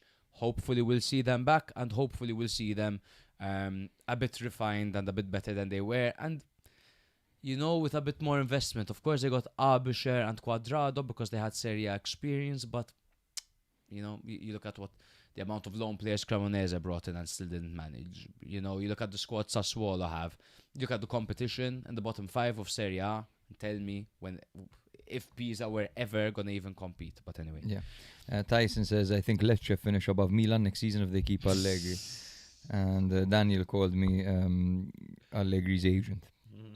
You sound a bit like an Allegri agent sometimes. I am an Allegri fan, man. I like what Allegri's about. I'm an Allegri fan as well. I am an Allegri fan. I'm also a fan of beautiful football. Pisa lost 18 points. Whereas Lecce are in 17th on 32 points. Like we said, 4 points ahead of 18th place Cremonese. If we had a do-do head of the week, it would be Cremonese. Yes. Because they took on Lazio and they lost 2-1 and they made some questionable decisions, in my opinion. Let's get into it. So the previous encounter was 0-0 at the Olimpico, where Cremonese held Lazio, back when Lazio were in full crisis. They played without their own goal in a 4-3 formation with Luperto, Baschirotto and Terracciano at the back. Baschirotto actually went off injured quite early on in this game. Someone in the chat, I think it was Adrian, said like his Lecce roots are coming out, you know, and then the most important point of the season when you really need him, he's off injured. Pezzella on the left, Mussolini on the right. Male and Grassi in the middle with Zerbin on the left, Zerbin, Sanabria and Bonazzoli playing together up front. For Lazio, it was a 4-3-3 formation with Motta in goal, Marusic and Tavares as the fullbacks, with Provsgaard and Romagnoli at the back, Basic, Patrick and Taylor in this weird makeshift midfield that Lazio have been deploying, Isaacson on the right, Zaccagni on the left, and Daniel Maldini playing up front. Now, this was a very cruel result for Cremonese. Lazio dominated the opening stages, granted, but they didn't have a single shot during that phase when Cremonese managed to shoot twice. They were undone by a horrific goalkeeping howler. Bonazzoli shot from long range, and it surprised the young Motta, who was a hero in the penalty shootout against Atalanta in the Coppa Italia semi-final, and the ball hit his leg and went in. And it's been too many weeks in a row now that I've seen the camera zooming in on Motta and he's doing this. Yeah. He's cringing at himself. Unfortunately, this is what you get when you play a young goalkeeper. These are the growing pains that we talk about, right? Because it's one thing to excel in a penalty shootout, but then the match is another thing, you know, and Motta does have areas where he still needs to grow, of course. Cremonese grew into the match and they looked to hold on, to be honest, after this goal, with Bonazzoli even going close to a second, but Lazio changed shape at halftime and Noslin and Rovella were introduced, and the substitutions absolutely transformed the game. So Nuno Tavares went coast to coast and set up Noslin, who set up Isaacson for the equalizer in the 53rd. Now, this is where my first problem comes up. I'll mention it very soon. And then in the 92nd minute, Noslin curled in a perfect right-footed finish into the top corner past Audero. And that's where I have my second problem. Okay. Cremonese had a late effort through Bondo that was saved very well by Motta, who made up for his previous mistake, and Marusic bravely throwing himself in the way of the rebound. Marusic is a real soldier. Heartbreaking for Giampaolo's side, who now face a near impossible fight for survival as they have to make up 4 points in 3 games. Now, my first problem, why the hell didn't anyone drop Nuno Tavares in that transition? He duelled 3 players. Why didn't anyone drop him to the ground? You're leading. You're in a relegation scrap. You need to wipe him out there. Was Mussolini on at that time? Mussolini was substituted in... I don't think he came up against Mussolini in that. He was up. He duelled Male for sure. I don't know. I can't remember who it was. It was a counter-attack. So look, it screams inexperience, and inexperience can be from the players. It could be from the manager. Like, you know, if you're 1-0 up, or at least 1-1. Okay, in that case, it was 1-0. The manager needs to be giving these instructions to the players. Isma, guys, you know.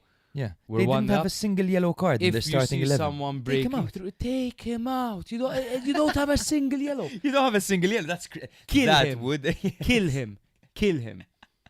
Get sent off.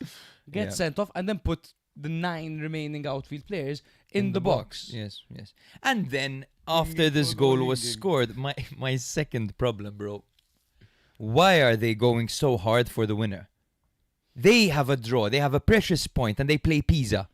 They can make up the 4 points that Lecce are ahead of them by.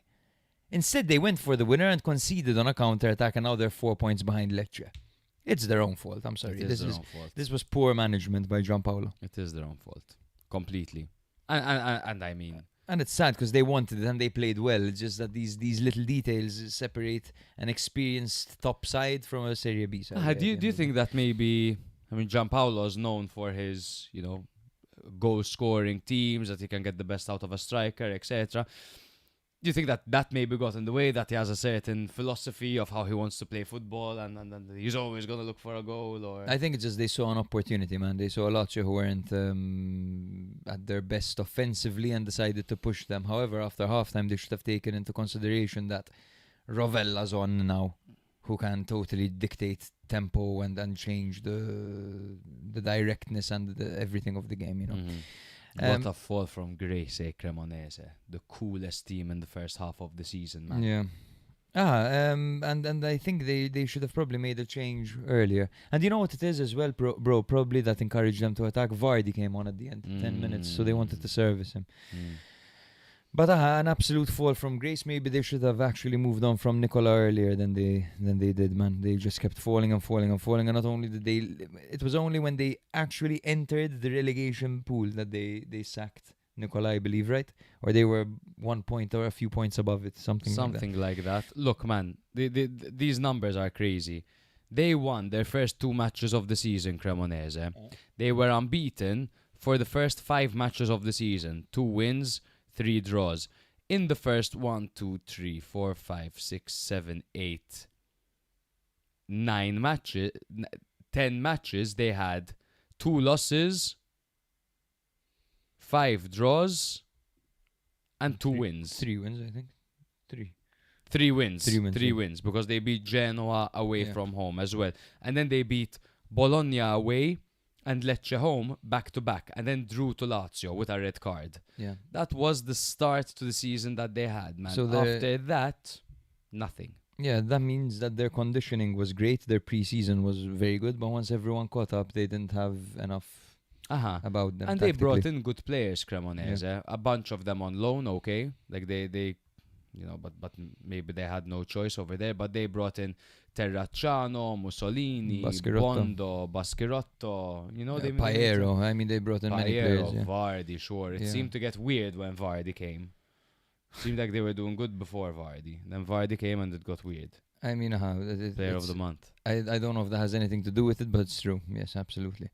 Look at my notes, bro. How funny. Cremonese, drop Nuno, kick him. He wrap a goal, and he is countering all in caps, by the way. He let him in 3. That's you on a Monday. This is me on a Monday, man. I'm just typing away.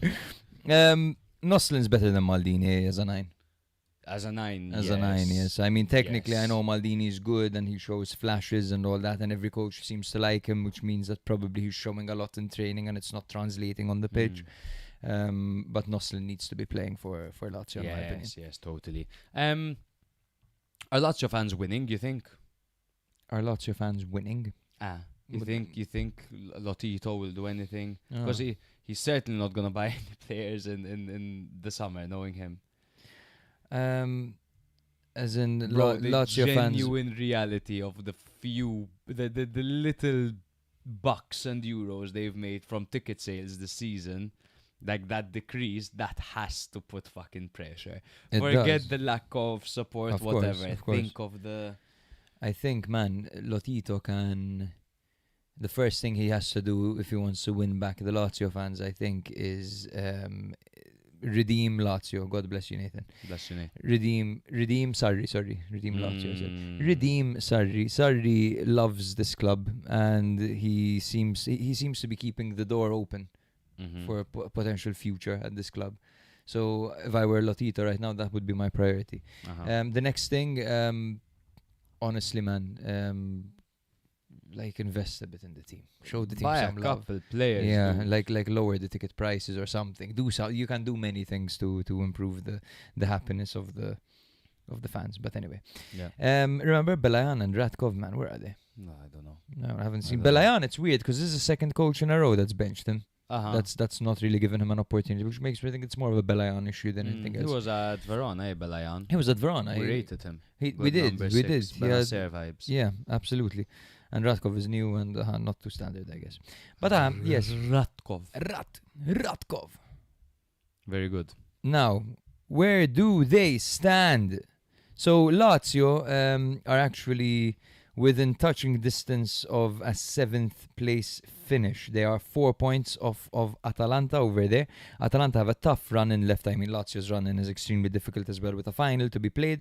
But that means that Lazio potentially have 2 routes to Europe. Of course, only one of them is in their hands, and that is the Coppa Italia, as they sit in 8th with 51 points.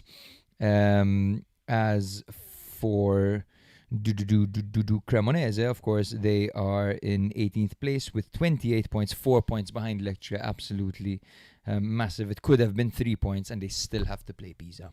It could have been us. Bologna nil, Cagliari nil. This is not a miserable spell but this is going to sound like ChatGPT, but it's not, I promise. Yeah. This is not a miserable spell for Bologna. It is a miserable season. Yes. It Okay. wasn't just a miserable season. It was disastrous. 14 losses, 7 draws.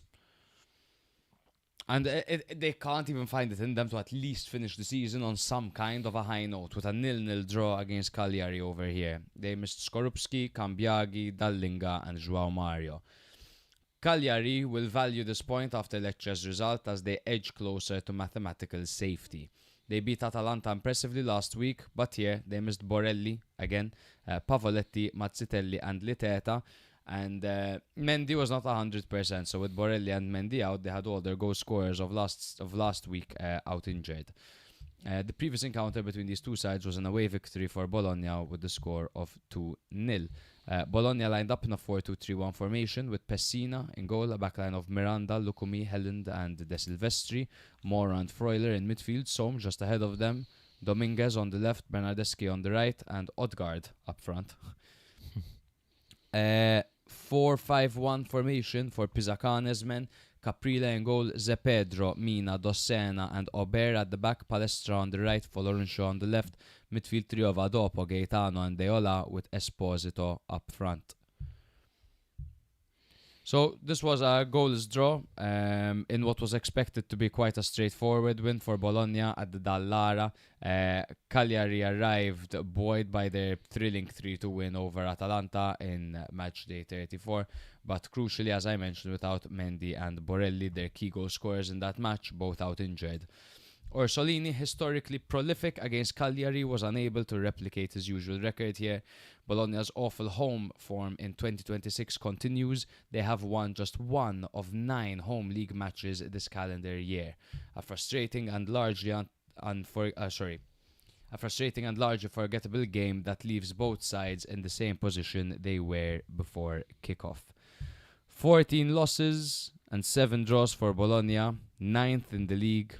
Out in the quarterfinals of the Coppa, out in the quarterfinals of the Europa League, 1 win in 9 home games in 2026. Orsolini just 2 goals in 2026. What the fuck happened to Bologna this season, man? They have stagnated, and we're seeing this classic Italiano problem where they move the ball from left to right, to left to right. It's like a Mexican wave, you know what I mean? A never-ending Mexican wave. It's not like the Mexican, it's like that, hey, ho. Exactly. Hey, exactly. Their fans are going mental. Yeah. It's true, man. They love having the ball and doing nothing with it. They cannot penetrate at all, and their only chances come from long-range shots, like what Bernardeschi shooting from far. Yeah. I mean, Castro has really failed to make that role his own. I thought he'd take this step this season. Last season, he got really important goals for them, even in the Coppa Italia. I mean, I wouldn't have expected this dip from Orsolini as well. I think it's a collective thing, and I don't know if this is an Italiano problem or not, because I like Italiano as a coach, but I'm not quite sure he's ready for a big step yet. I think he's great at knockout football, and he's really good in the first 2 seasons with teams, but it's not the first time. We remember it with Fiorentina the 3rd year being really subpar when it comes to just creating chances, man.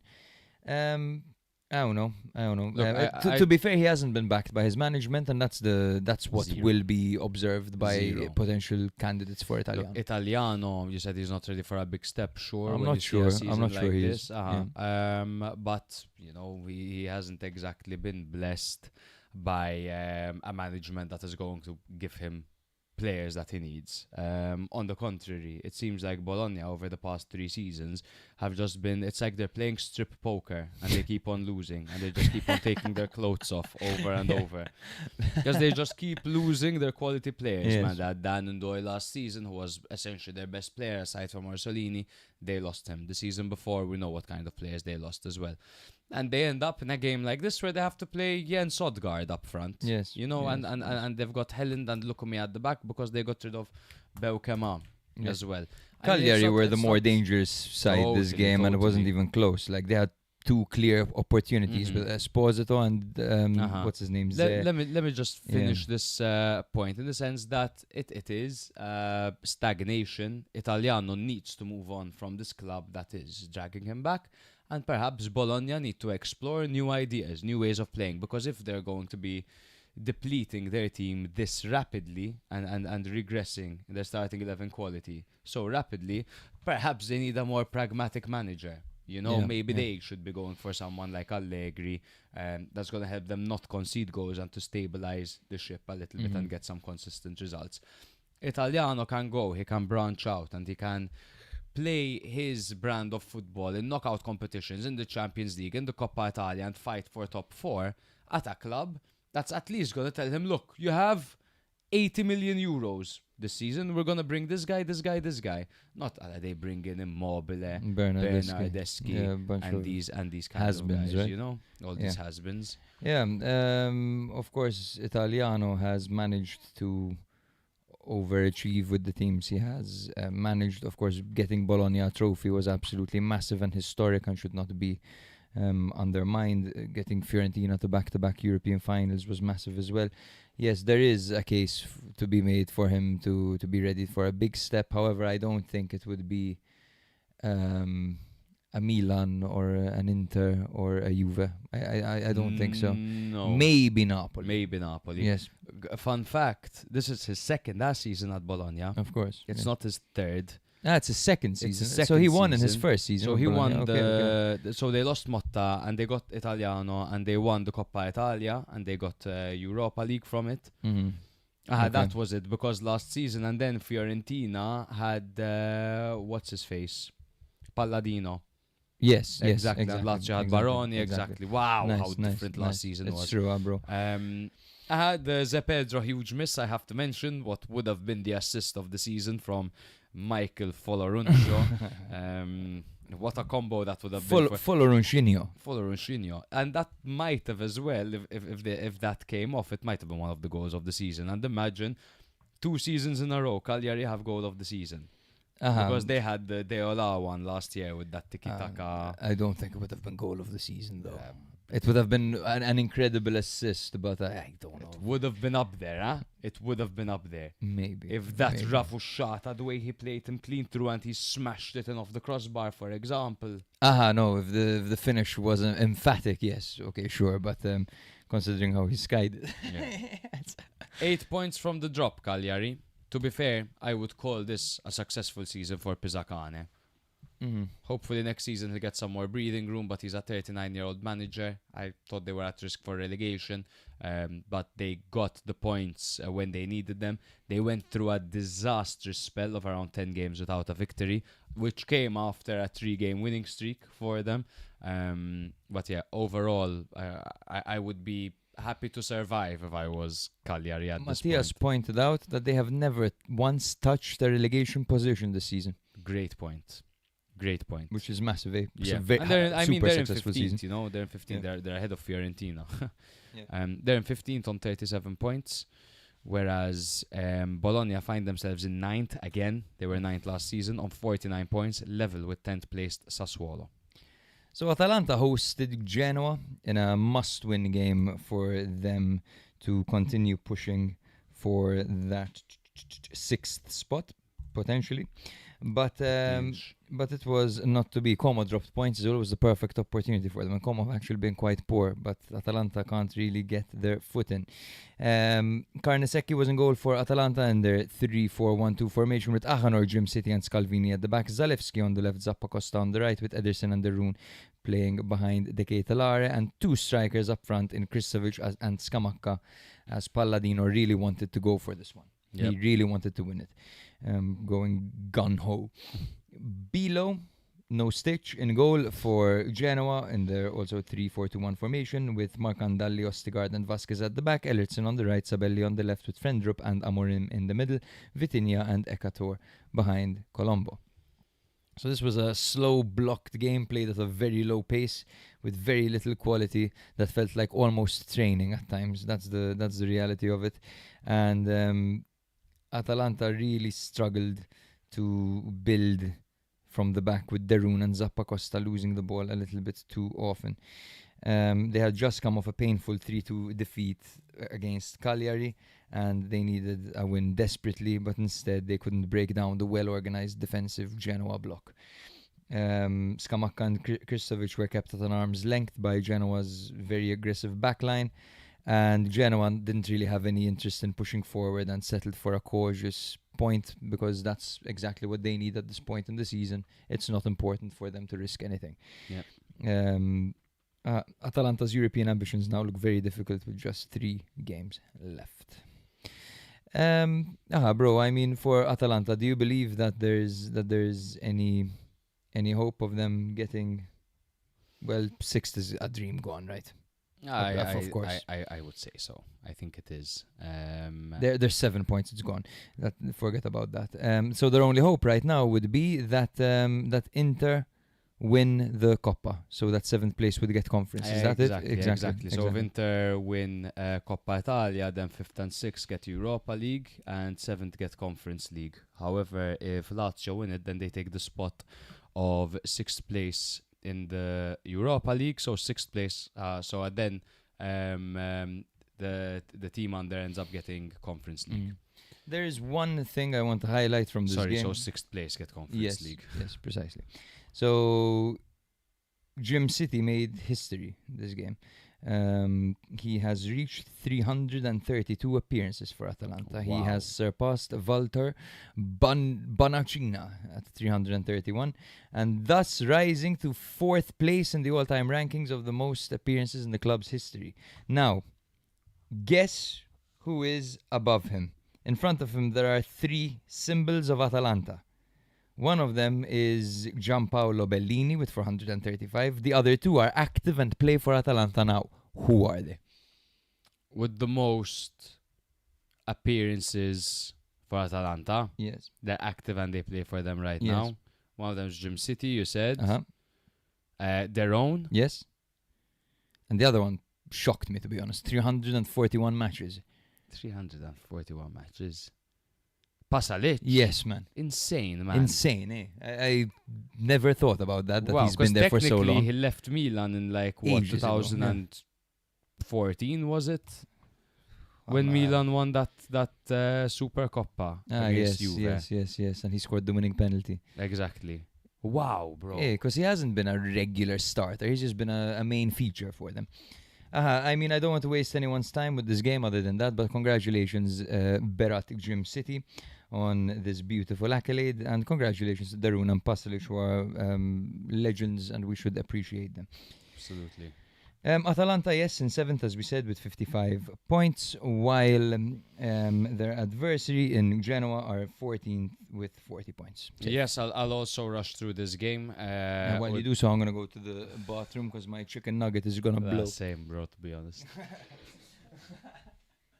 Udinese 2, Torino 0, 2 teams with essentially nothing to play for in very similar situations. In the league, of course, very different seasons. You had Udinese with the continuity of Runjaic, whereas Torino, they were nearing relegation under their previous management and have since hired D'Aversa, who has done wonders for them. So Udinese were coming off a mental 3-3 draw to Lazio. They have nothing to play for, but boy, do they want to play for their man Costa Runjaic. They missed Davis, Bertola, Karlstrom and Zamora. Torino have lost their first match in 5, coming off a 2-2 comeback against the now champions Inter. They have really turned things around this season, but came up against a project that has been running for 2 years, and they missed Adams, Anjorin, Ismaili and Zapata. Those are 4 huge losses for Torino in this game. The previous encounter between these 2 sides was a 2-1 away victory for Udinese. 3-4-2-1 formation for the Bianconeri with Okoye in goal and the backline of Solé, Cabasele and Christensen. Kamara on the left, Azibwe on the right, double pivot of Atta and Miller with Ekkelenkamp and Zaniolo playing behind Buxa. 3-5-1-1 formation for D'Aversa's men with Paleari in goal, a backline of Marianucci, Coco and Ebosse. Lazaro on the right, Obrador on the left, midfield trio of Casadei, Ilkan and Ginetis, with Vlasic playing behind Simeone. So it was a special occasion because it was the 50th anniversary of the devastating 1976 Friuli earthquake. And so Udinese wore a kit in order to honor this, and it's one of the first nice kits I've ever seen by Udinese. Obviously joking, but they have a horrendous sponsor this year, but this was a really nice kit, and what an occasion it was to sport it. Both teams were depleted in this game. Zaniolo had a goal disallowed for offside early on, and the opener arrived in first half stoppage time through a scrappy Ezibwe finish following a Coco mistake, and some really good work by Solé, who in the final phase, man, Solé in a back three is incredibly effective. I really see, unfortunately, Solé working at Inter, and I really see him at Inter next year. He would be excellent. He would be brilliant at Inter. Yeah. Christensen added a second from a header.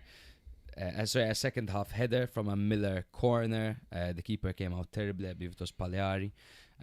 Torino offered little, decimated by absences, and never looked like getting back into it. And Udinese move up in the ranking. So I've already explained, just so you know, just so I get you up to speed while you were away. I explained to them how these are two teams in similar situations, but very different seasons at the same time. Yeah. The continuity of Runjaic versus the resurgence of Torino through D'Aversa. Torino, exactly. There was the anniversary of the Grande Torino. Don't worry.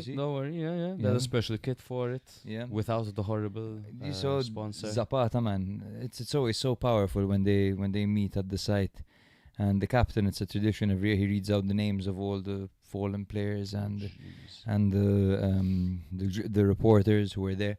And it's always super emotional, man. And it used to be Bellotti every season. It used to be Bellotti reading it, but lately it's been Zapata because he's the captain. And no, but this is Udinese, dude.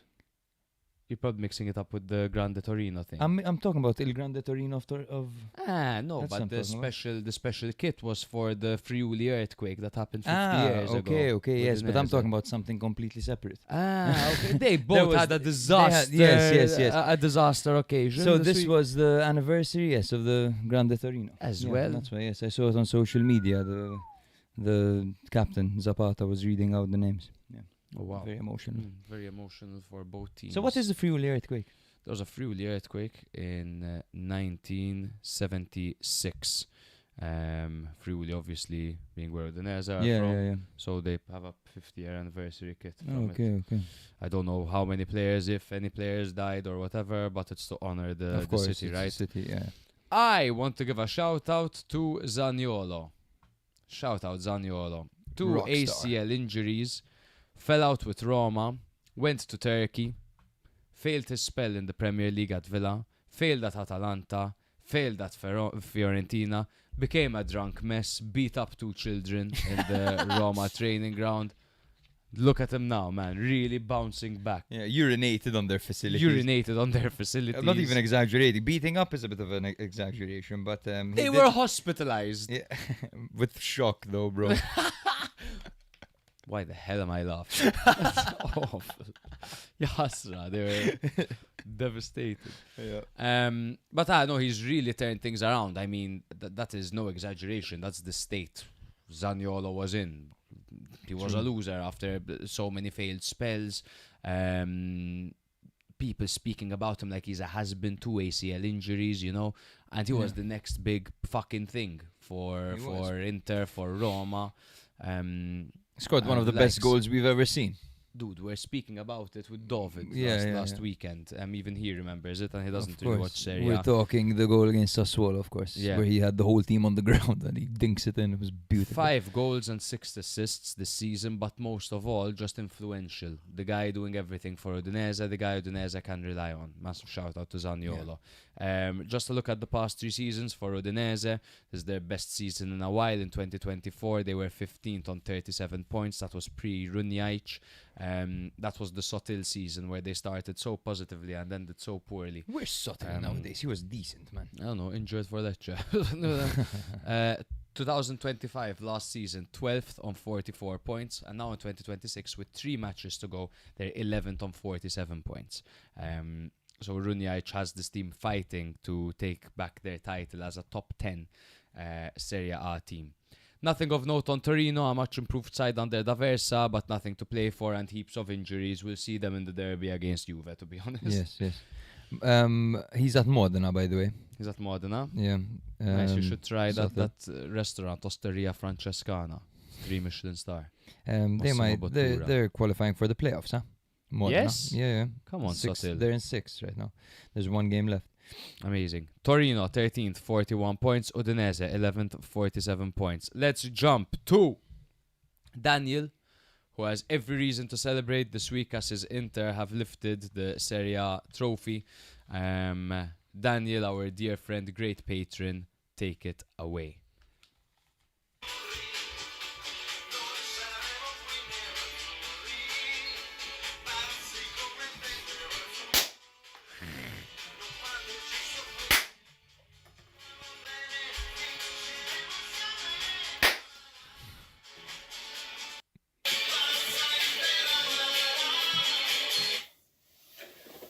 Hi guys, and so it's official. Inter Milan are champions of Italy once again.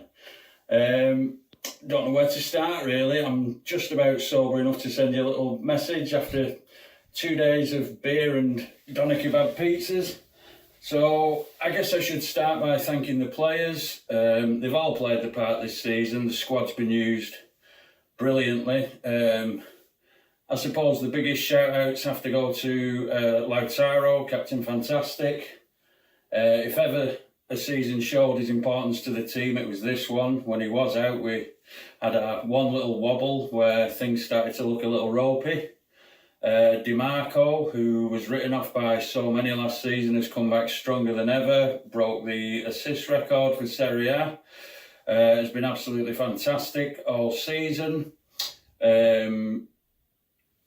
Zielinski, after last season, wondering, had we signed him too late? Was he past his best? He's been an absolute revelation this season, scoring screamer after screamer, running the midfield. Hakan, injury problems aside, again, brilliant in midfield, brilliant goal after brilliant goal. I'd say they were probably the main core as to the reason we've won this league. Also, a few shout-outs to the likes of Jan Bisek, who's come a long way this season. He's put his mistakes behind him for the most part. He's become a pretty crucial member of the back three. Again, just showed how much we missed him recently when he was out. Akanji's come in and for the most part been really solid. Those two together look really good, Bisek and Akanji. I'd like to see more of them going forward. And a little shout out as well to, I'll probably miss somebody off, but Barella, who's been struggling for over a year now with his form, rumours of personal issues. But in the last stretch, as things got tough and we needed to knuckle down and bring the league home, he's found his best form again. He's looked like the Barella of old, and he's shown how much we've missed him. And also one last shout, really, because I've given him a lot of shit over the years, and I've questioned his commitment. But Thuram, again, when we've needed him the most, when Lautaro picked up his most recent injury, Pio and Bonnie were both going through a little rough patch, as is to be expected with youngsters. He's really come to the front. He's been scoring and assisting on a regular basis, which we know he's got the talent to do. That's the frustration with him. And now he sits second in the Serie A top goal scorers behind Lautaro. So he's really come to the front, and well done to him. Probably the biggest shout, though, goes to Chivu. The rookie coach who's come in, who was doubted by many, had to pick up a demoralised squad after last season and the way it ended. And he's put this squad together with very little reinforcements, got them all going again, rejuvenated the likes of Di Marco, Zielinski, got the best out of Bissek. Even proved that you don't need a functioning goalkeeper to win a league, which was quite an achievement in itself. And he's done a brilliant job. His man management skills are second to none. You can see the players love to play for him. His style of football is very open, very attacking, very fun to watch. And long may it continue. I just hope that Oaktree will back him properly in the summer and let him continue and let us show what he can really do when you give him a bit of money and some of the players that he wants. So overall, it's been a brilliant season, very few wobbles, and in the end winning the game with 3 games to spare, so you can't ask for more than that. The icing on the cake could possibly be next week if we can make it a double as well. That really would make it a fantastic season, and I think it would put Chivu as only the 3rd foreign manager to win the double in Italy, and the other 2 being Sven and José Mourinho. It's not bad company to be in for a guy who's been coaching for less than 18 months. For now, I think it's time for all the Inter fans to just enjoy the moment, enjoy the celebrations, enjoy being the champions of Italy, and then let's see what comes in the summer. There'll be quite a lot of change on the horizon, so we'll see where we go from here. But what a way for the likes of Acerbi, De Vrij, Damian, Sommer.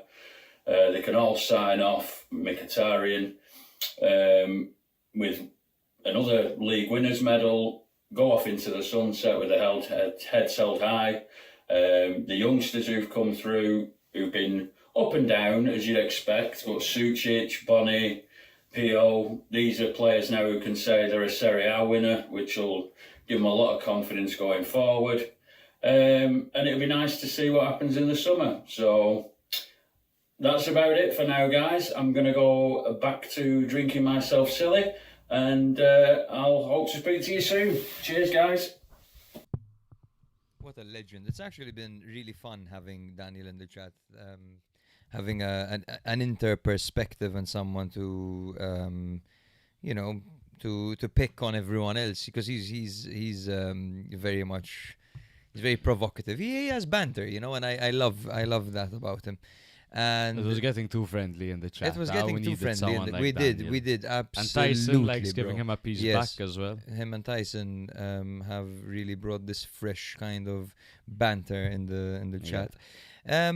I also enjoyed the message that he sent, Daniel, on the chat. He didn't mention it in this video, but how nice is it for Inter fans who remember the treble-winning team to have someone from that team manage them and do so successfully. Totally. Yeah. As a Milan fan, I am a little bit envious because I have seen all my heroes in Clarence Seedorf, Filippo Inzaghi, Gattuso, fucking Brocchi take the reins at Milan and get embarrassed, quite frankly.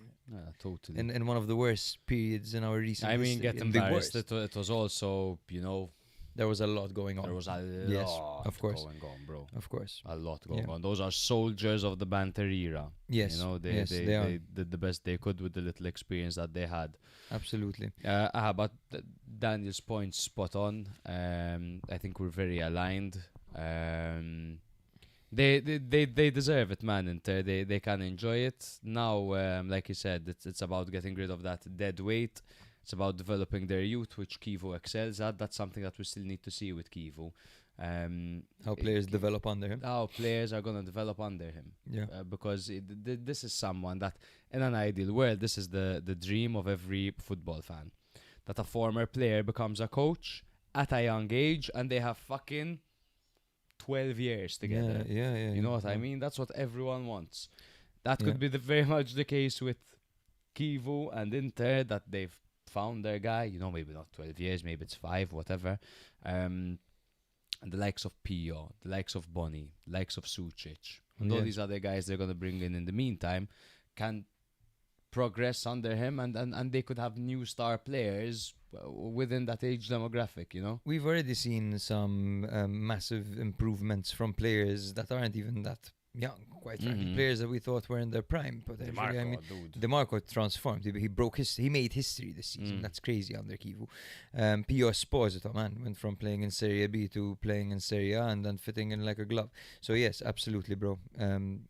He deserves his flowers. If you're an Inter fan, enjoy. You deserve this. We're gonna move on to our league and then do our predictions and call it a night. Yes, sir. So, top of the table. Yeah, the bad week, eh? The fucking awful. And Allen's in the top I didn't 5 performers. I didn't do well in front either. All right, I can't really see how many points ahead of me he is. It's 20 I think, bro, something like that. Though. Oh, that's 19. That's 19 points 19 ahead points. of me. That's awful. It's done. It's It's done. Congratulations, Alan. He's winning. Well, with 3 match days to go, anything is still possible, of course, but it does look like Alan is going to get a kit of his choice. And I'm wondering, who the fuck would you want out of Milan, man, this season? right, Pavlovic, man. Ooh, Give me to be Pavlovic. fair. And Allegri, Not please bad. just play him as a 9. Start thinking, huh? Start thinking. Start thinking, start Alan. thinking, Alan. Alan. Start thinking, Alan. Alan. You're out of Malin. Yeah, Malin. Yeah, Malin, Allah. Never sending a drunk voice note again, man. How Yeah, ridiculous Malin, this Alan. is. How ridiculous this is. Yeah. So these are the standings right now. Catalan Choke Me Maxi in first, Zanetti's asshole in second, Inter your mom third, US Salernitanga in fourth, who keeps telling me calculate the week, calculate. Shut up, Cesco. Dude, I'm at work, man. you calculate the fucking week, Yeah. alright? I'll go from acting gig to acting gig, work 9 to 5. Grock Gilmore in fifth, 2 girls, 1 coop in sixth, Saponar Seaman in seventh, Corto Muzo in eighth, Ardon's Hardon in ninth, and Loco Choco Saul Coco in 10th. Ardon's Hardon himself. Yes, You could tell from his performance midweek. indeed. Let's see Top the performers. top performers. Indeed, it was Give 'em Hellas, Aman. Yo. Look at the Hellas boys, top 2. Look at that, Aman and Ben Ben. has Bowie, by the way. That's probably why. So 79 points for Ben. Aman with 80 points. Salernitanga 78.5. That's why he wanted me to calculate the week. Katana Choke Me Maxi as well, of course, 78.5 points. Goblin Mussolini with 77 points. MRN with 74.5. And AC Maldini with 74 points. Congratulations, everyone. Congrats all. What a week for That's such all a- of you, and not me.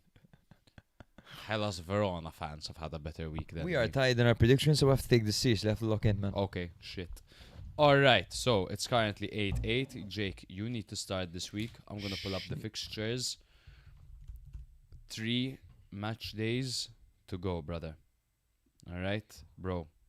I'm start- ready. We're Man, starting with Torino Sassuolo. Torino Sassuolo is a draw. I'm going draw. Cagliari Udinese.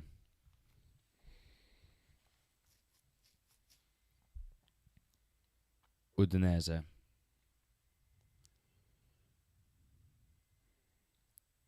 Cagliari. Oof. Lazio Inter. Before Lazio Inter. Inter. Draw. Come in. Hey, we are live. No problem. Bye. See you. Love you. Bye. That was my mom. I looked straight into the light. I can't see anything. You looked straight into the light. Never do that, bro. So that was me. I said Inter because I'm crazy. And you? What do you say? I said Inter. Inter. No, I had said. Did I say anything?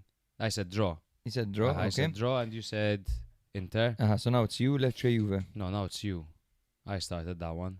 It went you, me, you. Oh, me. You're right. Yes. Lecce, Juve. I'm gonna go Juve. Okay. I'll go Juve too. Yeah. Verona, Como. I'll go Como. I'm gonna go Como as well. Cremonese, Pisa. I go Cremonese.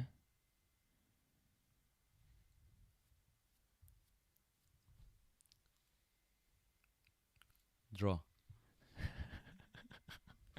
Not quite sure what the fuck that was. Fiorentina, Genoa. I'm going draw. Parma, Roma.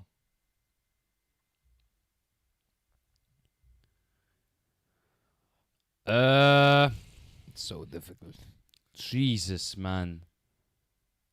Roma as well. Milan, Atalanta. I'm gonna back my boys. I'm gonna back my man Allegri. Milan. 1-0 clean. Nope. No, sorry. What do you No, think? sorry. What do you think? Draw. Do you think we make top 4?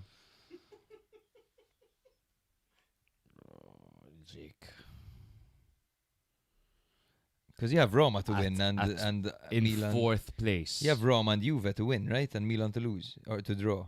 I have Roma to win, Juve to win, Milan to draw. Milan get top 4, but they finish 4th. And they get it, you know how? Like this. That's how I like it. Napoli, Bologna, bro. Wait. Yes. You, me. Who's Napoli, you? Is Bologna. she Japanese? Napoli As well. Thank you for listening. If you've made it this far, comment saying, well done. What a great episode. Let's see who's made it this far. Well done. Thank you very much. Well done. Great episode. Good job listening, lads. See you all next week. Great listening. Ciao, ciao. If you like Serie A or have ever liked it in the past, it's a good opportunity for you to listen once a week and you'll get filled in. The football weekend, that's like the main dish. But then a few days later, you drop your episode and that's like the dessert. And the dessert is just perfect. It's good, the cake. It makes it feel like we're all sitting in a room together, just BSing with each other. The atmosphere is fantastic. I promise nobody will ask you to send boob pics. Sometimes maybe good, sometimes maybe shit. I love how you go into so much detail and show so much passion towards each and every team. Literally, no team is left undiscussed. When I listen to you, it's like I'm talking to you in a pub. It's like I'm chatting to a friend and you're chatting to me.